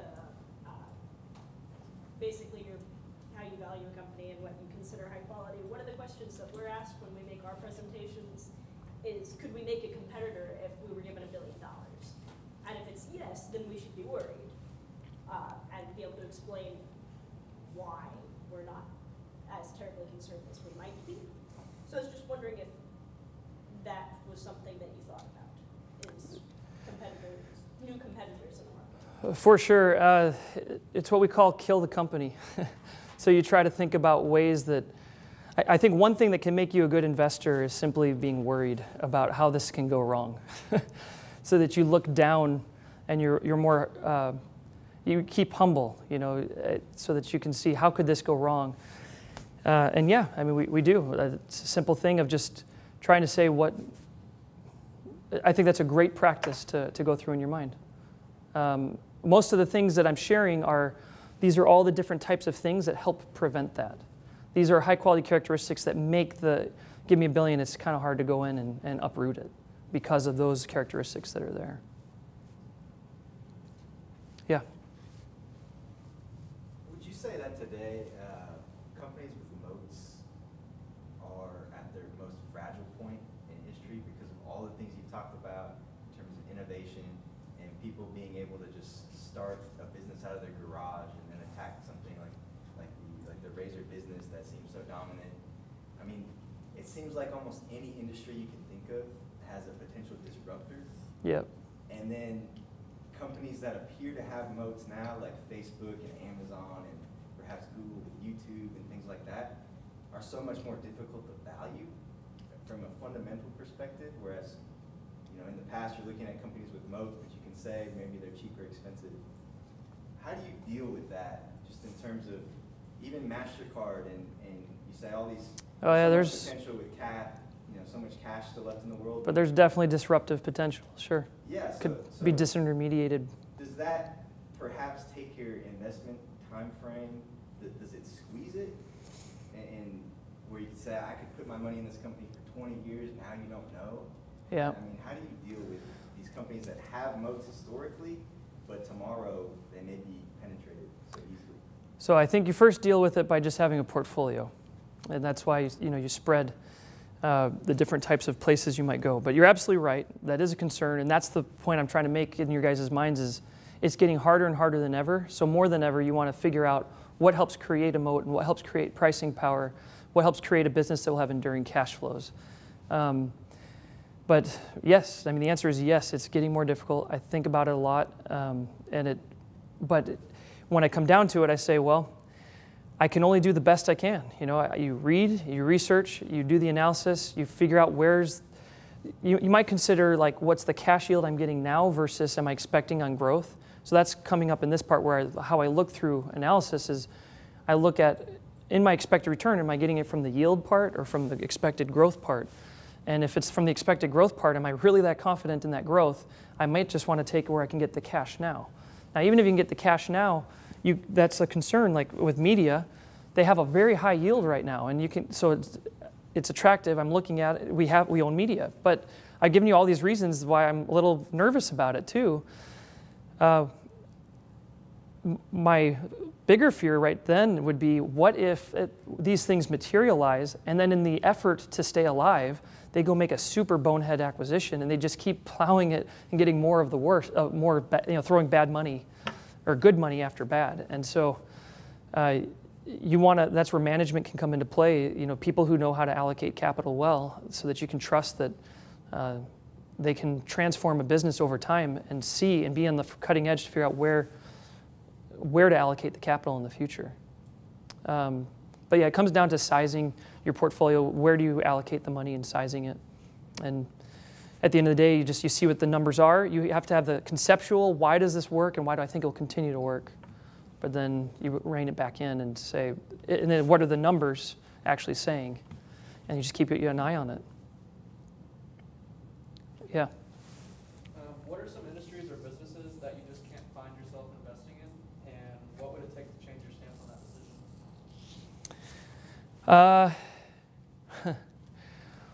So one that I mentioned to you, airlines and autos, and here I'm going to show you, the comparison so you can see why. But the airlines, it's been said that you sum up all the profits since Kitty Hawk and they're negative. But if you were to look at it on the top line, it's on the revenue line, it's one of the fastest growing industries since Kitty Hawk. So if you're back in Kitty Hawk times, you're like, gosh, what's going to grow? Airlines is definitely a high growth industry, but you would have been wrong to think it was a great investment because nearly all the money it makes goes back into the business to survive. It never has excess to prosper and throw off to shareholders. Having said that, I used to say that you probably need to be willing to pay me to own an airline. But now I wouldn't bet on it, but the thought here, Buffett's just bought an airline. There's other people who are saying, well, look, I mean, it's consolidating. There's only going to be a few big players. They finally are getting to a place where with all that capital, they can actually more efficiently have the volume to make money in it. For me, it's just not something I'd want to mess with. Materials, commodities, those types of businesses, I don't want to be the person that extracts it because it's just not a great business, and they tend to be require a lot of capital, thin margin, cyclical, and I'd rather be the people who use the materials to produce something of value, of worth to people. That's where you make the money. Technology is a difficult one. Usually technology is something that it's about to become more of a commodity, and so usually it's the users of technology that benefit from it, not the technology people themselves. And so a lot of people think of technology as sexy because it's changing and it's high growth for a time, and then everybody goes after it, the industry gets decimated, it becomes very deflationary. But you said what would make your mind change, but then I got into Microsoft. I was in Oracle for a time there. Here's an industry, Verizon. I wasn't in Verizon or any of the telecom space, and you had the old wireline business, which was a very thin margin business, where supply was basically infinite. And so everybody would cutthroat to get the long distance lines. I'm going way back when, right? And so the thin margin business, it didn't really make any money. The economics look horrible. But then as it became wireless, by definition, when you have the spectrum in the air, there's only so much data that can go through. And data consumption was going through the roof. So the theory was, well, I think then what's going to happen is they're finally going to have true pricing power. They've consolidated the industry down to major players. You know, Verizon and AT&T each made up a third, or each make up a third, and then the Sprint and T-Mobile are the other players that are split in half, around 15 each. And so you got a more consolidated oligopoly. You've got a resource that should have pricing power because it's a scarce resource and data consumption's going up. But the theory didn't seem to play out like I thought it would. We did okay in it. And then when the market collapsed back in like February of last year, China was a big scare. Everybody went to Verizon, the stock went up. And during that same time was the same time I was getting nervous and worried about, man, I don't know what Verizon's doing with their capital, because they were taking it and buying, saying we're going to buy Yahoo and AOL, and I was like, they clearly have reasons that they want to throw capital after all these things. They want to try to get media eyeballs. And I was like, I just don't know if they're going to be great capital allocators in doing this. So I was worried about that, and they didn't seem to have the pricing power like we thought they were going to have. And then I was like, here I am thinking about innovation can happen.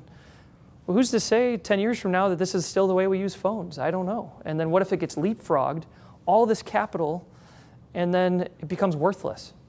That's kind of what I think about American Tower. I think it could be a great investment, but then I'm worried about what if, all of a sudden all that capital and it becomes worthless.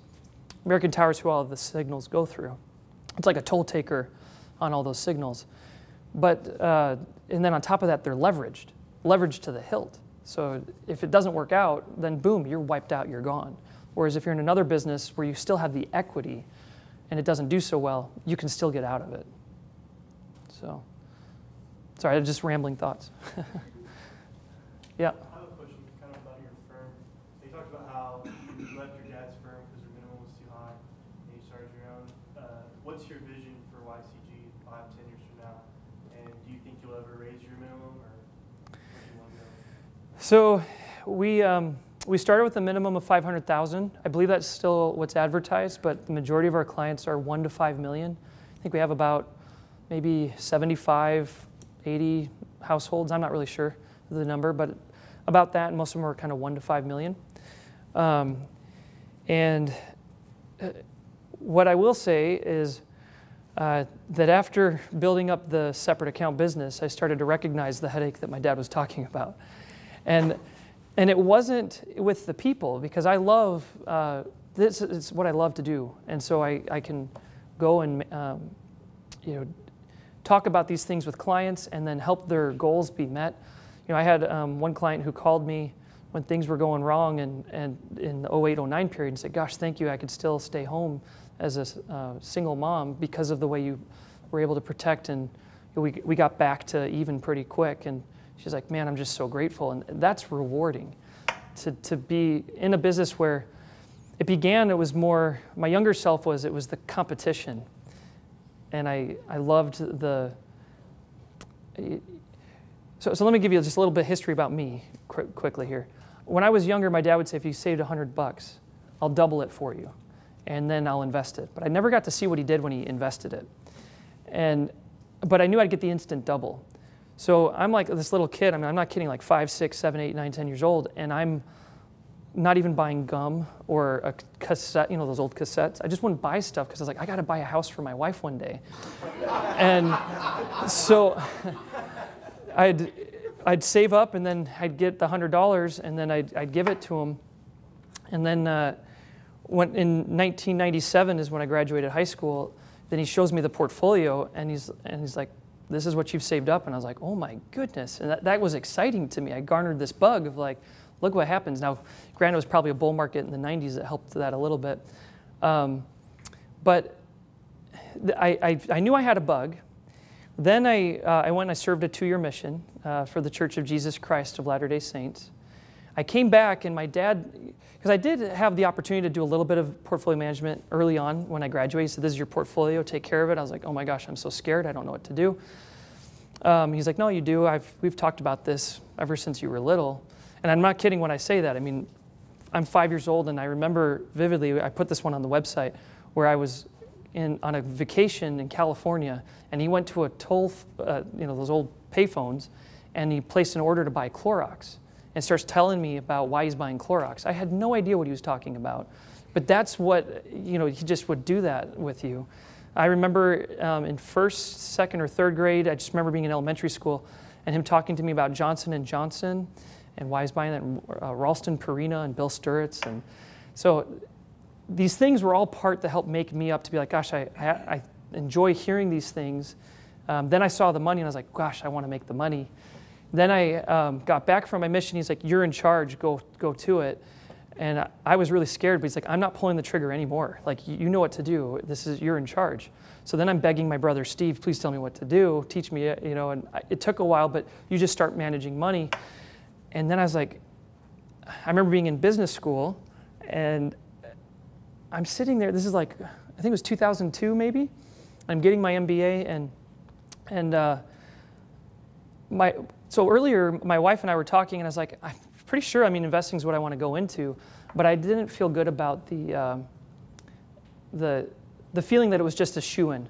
There was this concern inside of, everyone's going to say it's nepotism, and there was this pride element that I didn't identify as being pride, but my wife had said to me that it's your own pride. You have an opportunity like nobody else to go and work with this great investor and go straight there. And I had asked him, what do I need to do if I want to do this? He said, go get an MBA.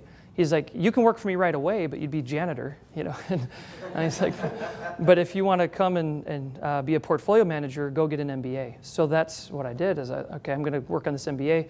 But then out of my own self-confidence, I started to ask myself, well, could I have done this on my own? I started applying to other jobs in corporate finance and American Express, HP, and I realized, I'm like, my dad's job offer was lower than what they were offering, but I had no interest to go there. And so what I was going to say is in 2002, I remember sitting there, my wife telling me, you got this great window, that's what you want to do. And then I realized I'm sitting in the middle of class and I'm buying electronic data systems, and I'm like, I was having a harder time listening to what was going on in the class. I wanted to be looking at this. And then I did an independent study course, and I started reading all these investment books of other great investors, Howard Marks or Seth Klarman, or the famous intelligent investor, Ben Graham. And as I was going through these books, I just was like, gosh, I can't put this stuff down. I just love it. So all of this is to say, you start to figure out, I know you guys at the stage where you're like, well, what am I going to do?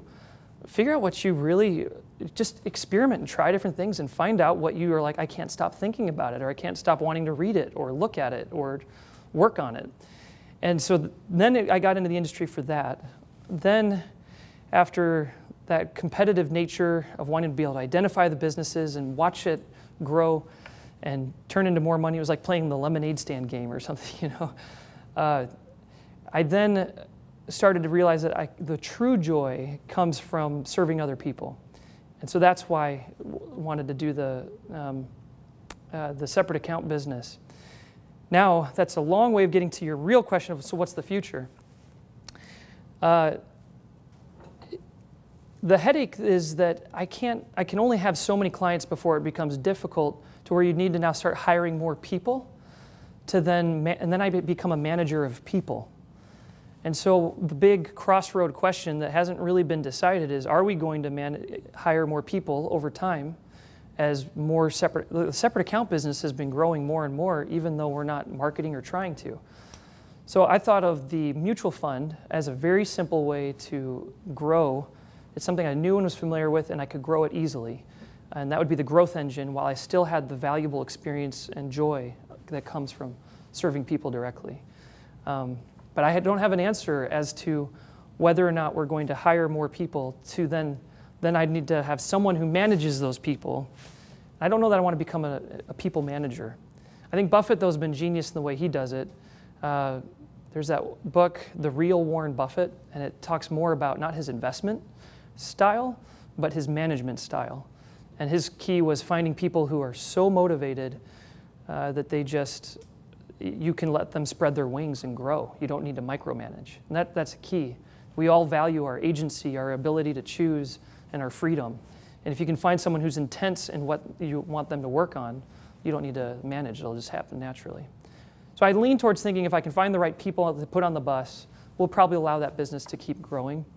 But for the time being, we've just left it as is. It's manageable still, and letting the mutual fund, we started at about 25 million assets. It's up to about 120 now. And I think we're largely undiscovered at this point. So when I mentioned, but the true joy is found in service, and I'd say the same thing about just family and life in general. To save you a lot of time, I just feel like a lot of this world is in search of joy and happiness, and I'm telling you, it comes.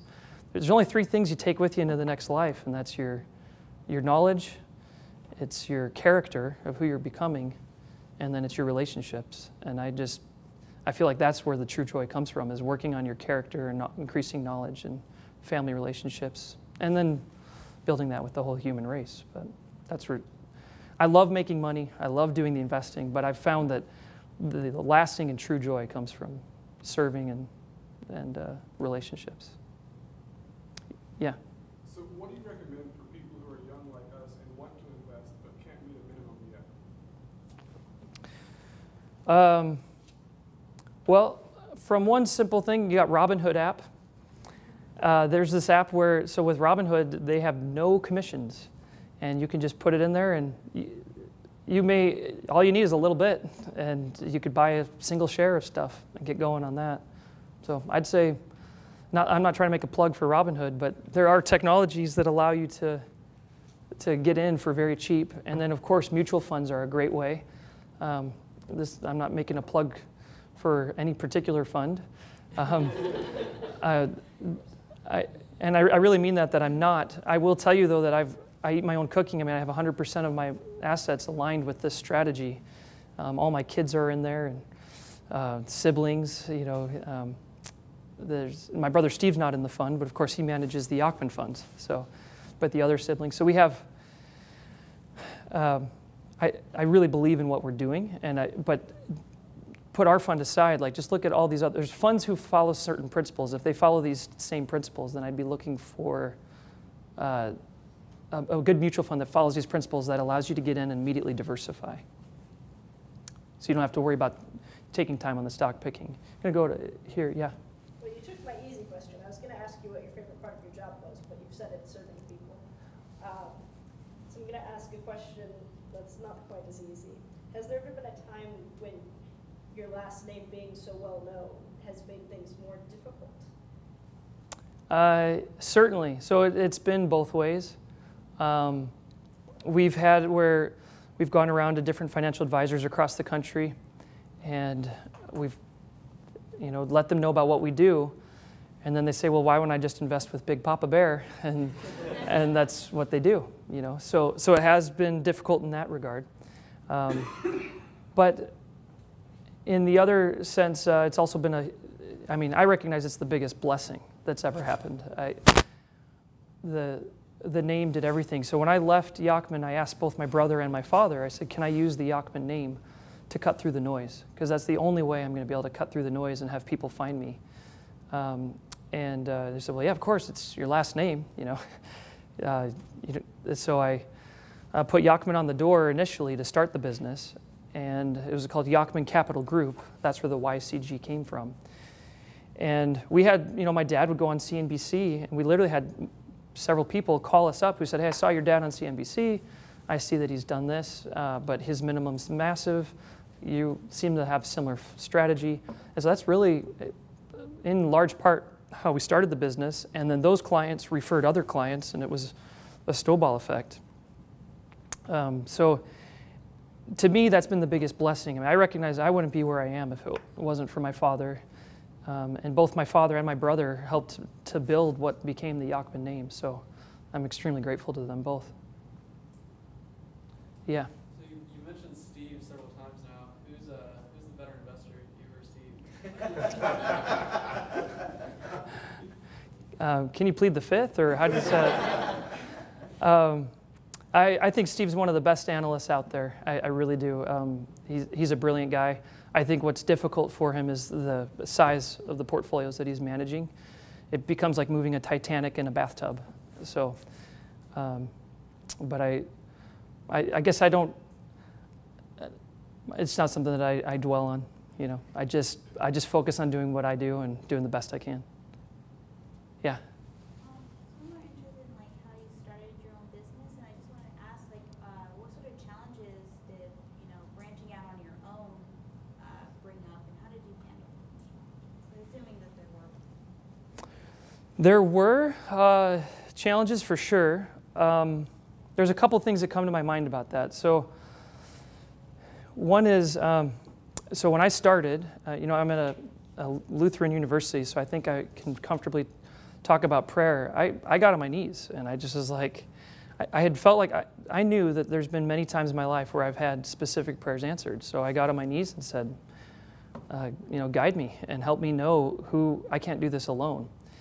And someone came in my mind. 5 guys came in my mind, but the 5th one that came in my mind as I just was sitting there and pondering and praying about this is a guy I hadn't thought about for a long time, and I thought he was an accountant. Turned out when I called him up, he was at Merrill Lynch on a team managing $10 billion and was looking to change jobs and start his own thing maybe. And I was like, well, this is so bizarre. And all 5 guys came down, we got together, talked about what we were thinking of doing. It was clear to me that he was going to be the best fit to start. He looked like so ironically, he had what we thought was a $65 million client that was going to come over. So I thought, hey, I'm going to go with, that's what gave me ultimately the courage to take the leap. And that client never came. So it was scary. I mean, so now this guy moves his whole family down. I learned, you should count the revenue. I got lucky, it worked out, but I was like, you got to count the revenue before you start making these decisions. He moves down, and I'm feeding the business to keep it alive because we'd have no revenue. So I'm basically supporting myself and another family, and he has several kids.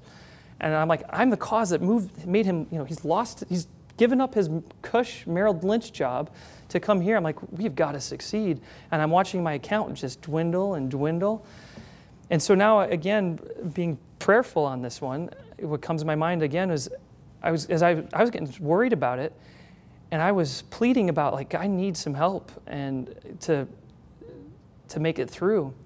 And literally, so this one morning I'm praying about this, and my dad gives me a call, and he says, Brian, I was just thinking, this morning, I was thinking how I was in the shower, and this is what I'm praying, guys, right? So I was like, this is so bizarre.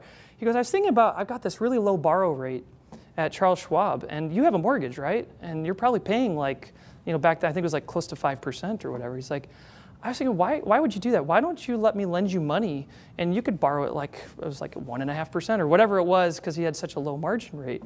And I was like, oh my gosh, are you serious? Like it totally opened up this cash flow that I didn't have. And so I thought about, I guess what I'm getting at is, to me, I think it really comes down to a lot of faith and trust. Like, I truly believe, like, I know there's a God and I know He's in charge. And so you just move forward and remain prayerful. And I truly believe that you do your part to live right, and He'll make sure that you don't go hungry. And that's my answer. Yeah. So you didn't talk about it too much, but can you go into your choices on using put contracts and call option? Yes, yeah. And by the way, one other thought I had on that was the guy, Will Kruger, who joined me, later told me after we'd been in business for a year, he said, by the way, I just want to tell you something. He goes, remember when we met back in, and it was like, probably it was 02, 03, somewhere around there. He goes, do you remember this one day, or he said, I have this recollection of this day, and I totally remembered it, where he and his wife and my wife and I and our 2 infants, we were walking out of the building, both of us guys carrying a baby carrier. And he said, I want you to know that I actually heard a voice say, I'm going to work with that man one day. And I was like, what? And he's like, I'm totally honest. He's like, I've never said a word. He's like, I would never want to tell anyone. But that, to me, that's one of those things where you're like, interesting, the way that all worked. I got on my knees, he came in my head, it was clear, it all worked out. I mean, and he had that incident before. He said it wasn't like an audible voice, he just heard it in his mind, like, you're going to work with him one day. And he's like, what? That's weird. And sure enough. I already forgot what the question was. It was, options. Yes. Do you always use them, or do you sometimes just buy right in or sell right out? Yeah, so the main thing that we're doing with options, think of it as it's another way to express a bet.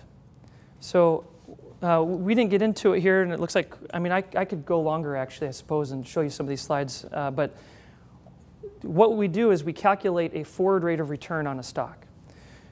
Once we know this is what we want to invest in this, and here's the forward rate of return, we compare that to the option. And so we calculate expected return for the option. So an example is if, let's say you want to buy a stock, it's trading at $50. If you were to write a strike at 50, and let's say you pulled in, I don't know, $2-3 or something, excuse me, then what you can do is, and sometimes, you know, if the vol gets high, vol is implied volatility. If it gets high enough, I mean, you could be looking at really high numbers, you know, $5, $6, $7. But if you, you take the yield, the amount of cash you're going to get divided by the cash you're setting aside creates a yield. Then you annualize that yield. So let's say I'm going out 3 months, then you figure out the exact amount of what to multiply it by to annualize it, and then you tax affect it, because there's a chance it may be short-term income if it doesn't get put to you, and I want to know what's the after-tax return. So we become very tax conscientious in the investing. And if that still meets on all, after all of this, most conservative estimate of a forward rate of return, almost always the stock is high, the option is higher than the stock. So then we'll say, well, then I want to express this bet through some options as well. Then it's more of an art of how much you want to do. It could be something where it's gotten so beat up you're afraid it's going to run away that you want to just buy more even though the option looks so great.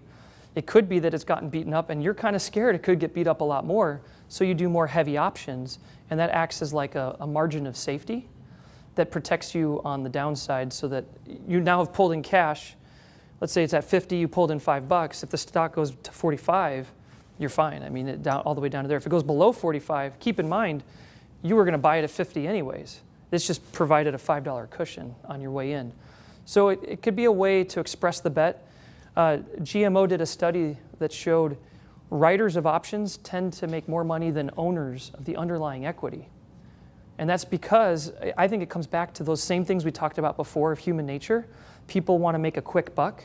They're impatient and they just want to make the quick buck, and they're overconfident. So they gamble in these options and overpay for them relative to what they really should. And that allows me as a writer of a call, it's a covered call, or a put option against some, so it's call on stuff I want to sell or put that I want to own. In theory, the put call parity, it's the same thing. But the reason I do call on what I want to sell is because if it runs away, it's more tax effective as it gets pulled away. Because now you can add the call to the stock price, and that premium gets treated as the underlying holding period of the stock. And so then that converts short-term income to long-term income. And by the way, there's another nice tax thing is, suppose you own a stock that's been less than a year and you're getting uncomfortable with how quick it's run up. You can cover call it into the next year so that it goes long-term over that time frame, so you get a double hit. Now the underlying security has fermented and gone long-term, and so has the call premium, and so it can actually be pretty tax effective. I went on a whole random train of thought, and I forgot where I was actually starting, but the point is that I think people are gambling in these, and I feel like the house, letting them gamble, and then it can actually enhance your return when you're able to utilize the options as a way to express the bet.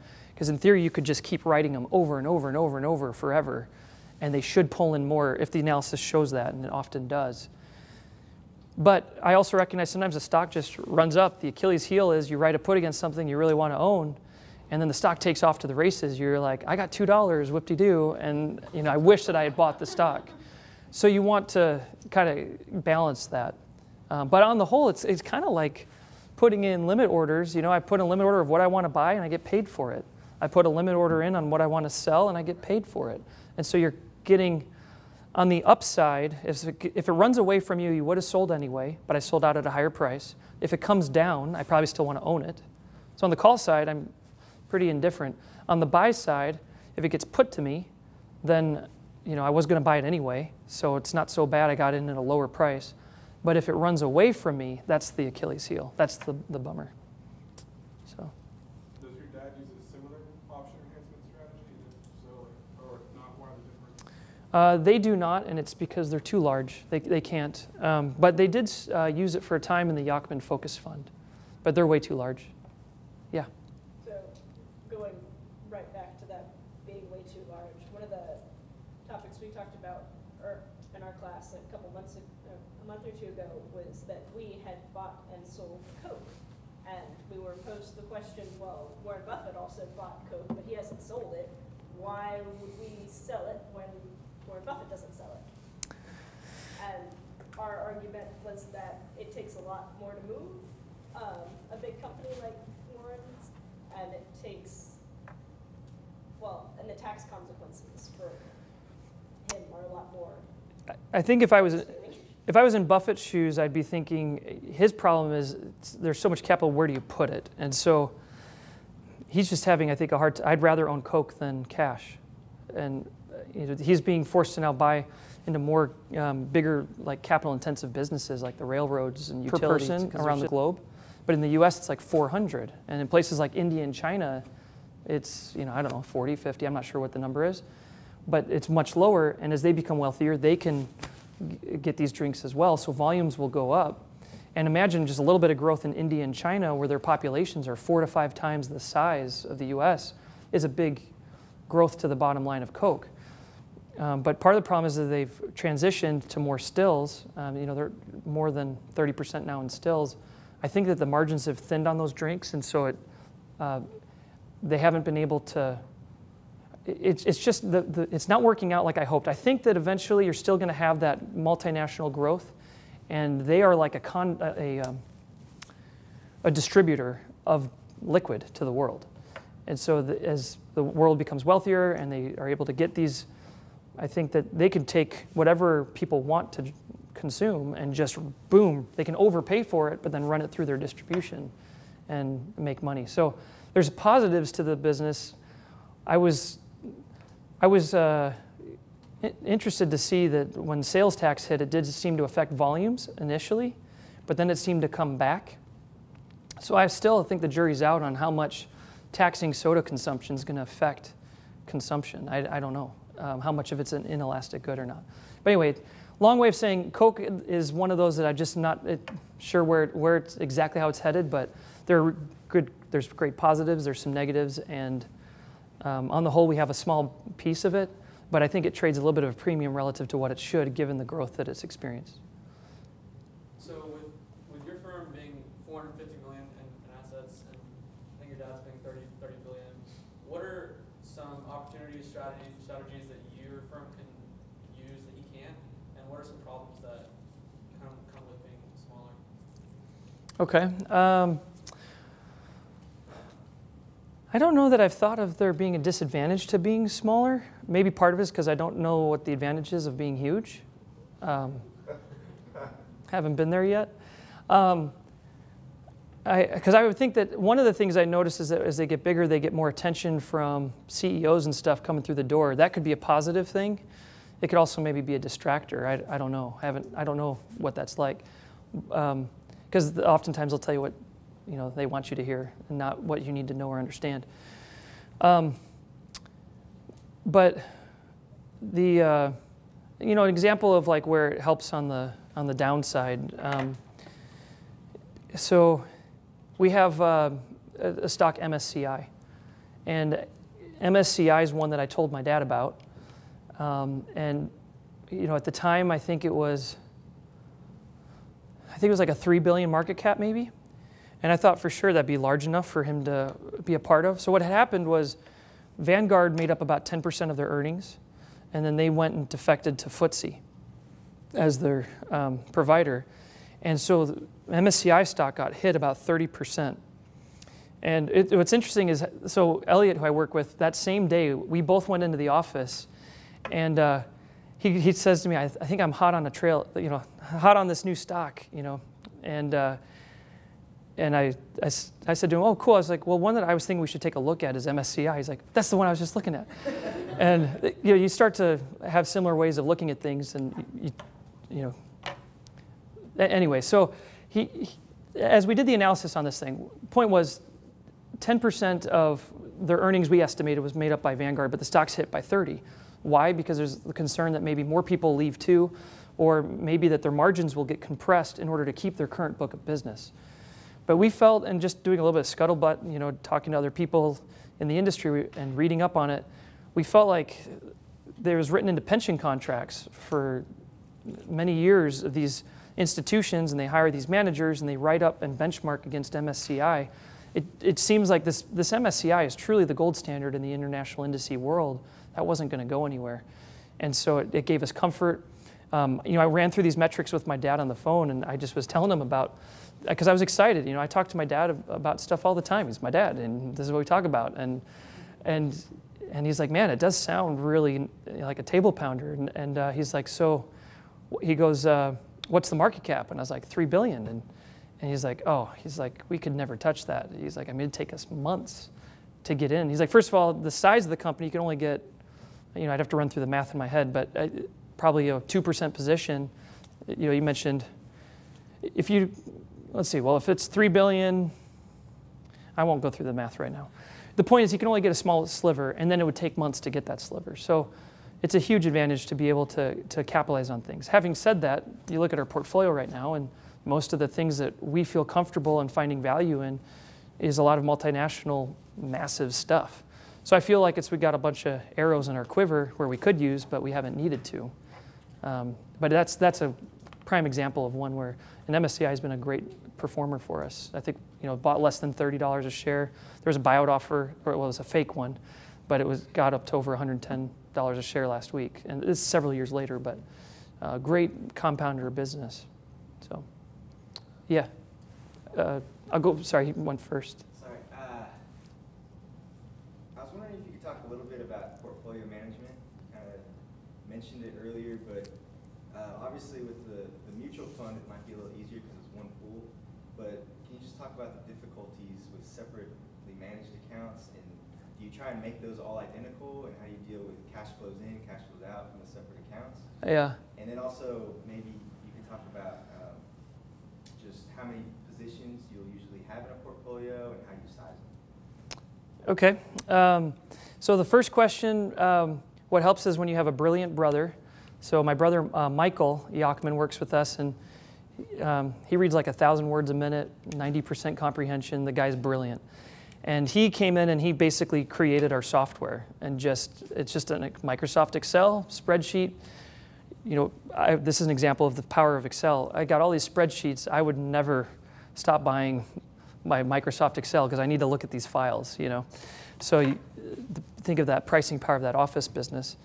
But so he just has it where we want to put in a position, he can just populate it, boom, we want this much percent in this security, and it pumps it out. That's, in theory, the beauty, but the problem is it's much more time consuming because now you got to look, sometimes people are withdrawing cash and the cash isn't there when you thought it was going to be, or you've got tax issues where someone maybe needed certain securities and you sell stuff, you don't have the asset in there to sell anymore because you sold it to get cash for them to spend, or it could be that they've held on to this security for so long and the tax consequences are enormous. We think about it in terms of a crossover. So if I sell this stock, I can keep compounding at the high price, or I can sell it, pay taxes, have less to invest, but if I can compound faster, eventually I'll cross over. How long does that crossover take? Is it a year, or is it 10 years or 20 years? And if you got a stock that's 10,000% gain, that's going to take you a while to cross over. And then you probably at that point would, after you pass on, it can have a step up in basis and pass it on to your children. So we have to take all those things into account, and you just try to come up with processes to make it go quicker, but the fact is it takes time, and that's the laborious part of the process. That's part of the headache. We haven't really had a headache of difficult clients or anything like that. They're great people, and part of that's, I think, who you choose, and you educate them as they come in and let them understand so they can learn how to think how you do. So during a panic, they're more prepared and educated. But the difficulty is that individual management, you still have to tweak through. So then you have you hire someone like Mike, and he is very diligent and detail-oriented and does a great job of just working through.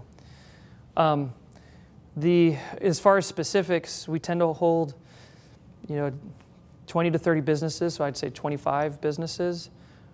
We weight them based on just how much you like it. It's a comfort index thing. So we didn't go through it here, but we make the projected, here's the expected return. Then we think about it qualitatively. Is this a AAA company, or is this a BBB company, or single A, double A? We don't actually call it that. We think of it in terms of like a 1 quality up to a 5 quality. And you basically have all your rates of return and your qualities, and then you start to figure out, okay, if it's a AAA, like right now I think of Colgate as our cash, it's a cash holding to me. Some of these other businesses, they're just great high quality companies. They're narrow bell curves. You have to think in terms of like probability distributions. So it's a narrow bell curve, and we're gonna go, have more comfort taking something like that up higher to a 5 to 10% position. Whereas if it's a wide bell curve stock and the outcomes are, probability distribution is really wide, you got to be a little bit more careful, unless it's maybe a skewed curve. So like with Charles Schwab, we figured if rates go up, you could triple your earning power. It's very skewed to the upside, but if we stay where we are or even become a little deflationary, you'll still compound at high single digits, so you can feel comfortable taking that up higher. Whereas something like Express Scripts, which there's a few things. I mean, the big elephant in the room is if we ever went to a single payer system. I don't think that's going to be happening anytime soon. But the concern is how they get portrayed in the media. They may need to become transparent. They go in and what they do is they bargain with the pharmaceutical companies. And people are saying, look at all the money they're making on these drugs. They're a problem to the system. They actually bring pharmaceutical prices down. But they're making money as they pocket the difference of how much they bring it down and then what they sell it for. And so they may say, hey, we want you to be transparent on how much you're making. Well, if you do that, it blows up. It's like showing all the cards when they go to negotiate, because they know we may make this much here on this drug, but we maybe don't make much money on this drug, and that would destroy the business. So if that gets put in through Congress, that's a problem. And that's something that actually, if there's any stock in the portfolio that keeps me up at night, it might be a little bit of Express Scripts because of that transparency concern. And also, Trump has said that he's the kind of guy who might say, I'm just going to have the U.S. government come in and bargain, and we'll bargain for Medicare, and we don't need you. I think that's going to be more difficult to do because they try to have the private sector do these sorts of things, but it's a risk. And so you could have Express Scripts, which has this super high cash yield.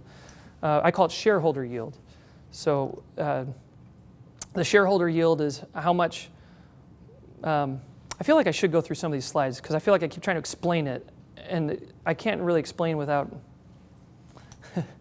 But I know you guys probably got to go too. So the cash yield's huge. You've got a tailwind of demographics, but then what if their margins get compressed or the business is disintermediated? So I don't know. It's a big, wide thing, but it's so stinking cheap relative to other things that if it works out, it's going to be a huge winner. And so you probably never want to go bigger than a 5%er, but those kinds of things depends on how attractive it is. You might keep it to a 2, 3, 4% position in the portfolio. We have Express Scripts at about a 4, after you include the options that we've written against. It's like a 3, and then we've written options against it to a 1, making it 4 total. Yeah. How do you know when to sell exactly? Because if you look historically, most price to earnings is like kind of high. Are you looking more discount cash flow? Because while there's some, you can find a lot more like fair value companies, I guess. So selling is one of the most difficult parts. I've heard that if you've done your job right, the time to sell is never. But it's difficult. I think really all I do is I do what's objective. I just look at, here's my rates of return. And then the big part that makes selling something difficult that you end up usually not doing is the taxes.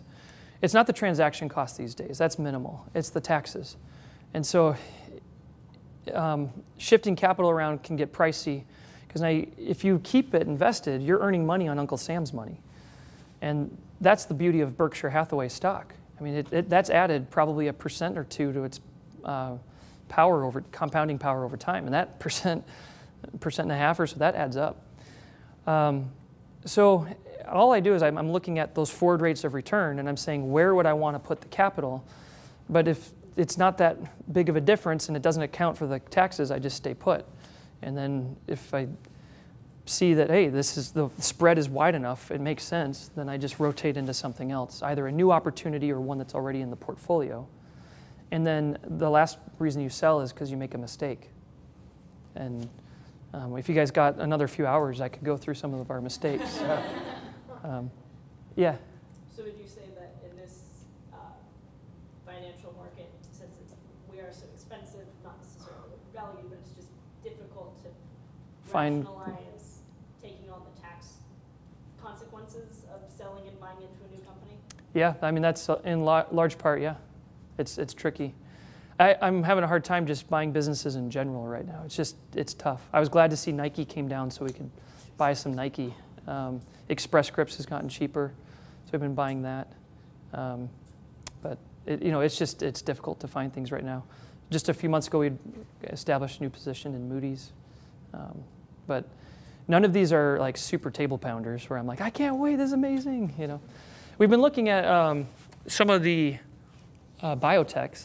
What's interesting in biotech is it's more difficult to replicate with the patents. Patents come off, but it's not a chemical compound, so it's difficult. You can't have it be way better than the other drug or way worse. Otherwise, it doesn't fit in what's been already clinically approved, and so it's difficult to replicate. And that's a huge benefit of the biotech industry. But I always worry, so there's Gilead. Gilead has all this cash on the balance sheet. That's a big positive. That gives you some comfort. But they basically have two main businesses. They've got their hepatitis side, and then they've got their HIV. And the HIV seems like an annuity. So I'd look at that and say, gosh, Gilead is so cheap that you could basically wipe out the hepatitis. You could almost get the HIV business at a fair value, and then anything that comes from hepatitis is free. And then with the cash, that can act as a war chest to be able to buy up. Maybe some other competitor comes along, and you can use that to buy up the business. But if I take the assumption but the HIV is like this annuity business, it is until it isn't. And so the hepatitis is where everybody was gangbusters on Gilead a few years ago, and then all of a sudden, it's like declined 20%, and I think they're forecasting another 20% clip, and it just keeps. It's really hard to forecast these things. To be like, what's going to happen to this thing? So then you think, well, maybe you just buy a basket of these things. There's enough cash and there's enough of these biotech drugs out there. I just get a snippet, and I say, I'm going to buy, Gilead and Amgen, and maybe get like 3 or 4 of these guys, and then you make a basket, and that is your single position in your mind, but it's a portfolio of drugs across all the other businesses, and that's your position in your mind. So now your 25 holdings becomes 30, but really in your mind you're thinking of that one all those holdings as one, because you diversify when you're ignorant, right? And I'd be ignorant on knowing what might happen there. Yeah. I guess you mentioned Gilead's huge amount of cash on hand. How effective is PE less cash as a metric for you? So I'm glad you actually asked that, because that's a thing to be careful to strip out. I have a difficult time saying how to exactly value it, even though you're like, what? It's just cash. It is what it is. Well, the problem is that cash can be used and be destroyed quickly. So think of like HP, and they spent all this money to buy autonomy for $10 billion, and then it was worthless. If you look at, so let me use HP as an example, because this helps. I want to explain this about a business. Not all PEs are created equally. So you can have a business where usually a big one that people don't think about is acquisitions that are maintenance CapEx in disguise. They needed to make the acquisition, or else the moat would have crumbled. If that's the case, that's maintenance CapEx. You needed to buy that business to make it appear as though you continued to grow. There's that, which is different than I'm buying up businesses because I'm a good capital allocator. I know how to make acquisitions and improve a business, and it's actually growth acquisitions. Well, when you look at these PEs, you might have some companies where you look at the last 10 years and you say, how much has it actually produced in excess cash flow? And it could be that over the last 10 years, you add up all the earnings, you look at what they've paid out in dividends and repurchased in stock, you adjust for the debt, because if they took on debt, they just use debt to pay out the cash. You want to adjust so you have this, normalize the cash, the debt level. And then you can see and say, oh, it looks like they've only paid out 25% and it's a mature company. Where'd the other 75% go? And it's probably creative destruction that they needed to buy up these, acquire.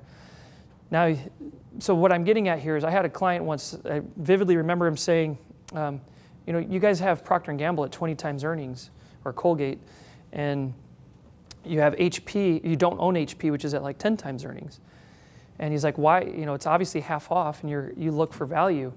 I was like, well, understand that P&G and Colgate can pay out about 100% of their earnings. And you look at HP, it's only been able to deliver 25% of what they've made. So you can take into account things like stock options and pensions and then maintenance CapEx in disguise. And I said, so really what appears to be 10 times earnings is really 40 times earnings. And P&G's at like a 20 times earnings stock. So what I'm getting at is I don't like to subtract cash from the balance sheet, because if you just subtract it and say I'm buying it at this minus, when I buy it I get the piggy bank, it may be something that they have to buy into and it's destructive. But you have to assign some value, because having Microsoft at net cash or Google or Apple is clearly valuable, because that's a war chest that can buy up other things, versus Oracle used to be, but now they're not net cash, or HP. You know, there's these other techs that they don't have it. So the answer is it depends. It's not, there's not an easy answer.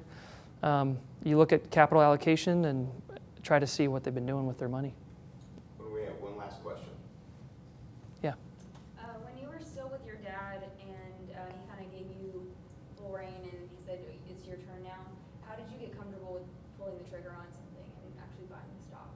And after you did, were you 100% comfortable with it, or? Oh man. Trying to remember specifically as I went through that process. I think the big thing is I turned a lot to my brother Steve and was like, okay, my dad said he won't help me, will you? And then I think what happens is you start asking those questions enough, then he starts to get annoyed, and you start to say, okay, I think I already know what he's going to say or how he's going to answer, and then you start to say, I'm getting a hang of this. And then you start making some decisions, and some of them work out great. You think you're the smartest person in the world. And then some of them don't work out so great, and you're like, oh my goodness, you know, maybe I'm not as much of a genius as I thought. And so it's a humbling business, because you never buy at the top, or sorry, you never sell at the top, and you never buy at the bottom. You know, it's just, in this business, it's a matter of degree. So that's a quote from my dad.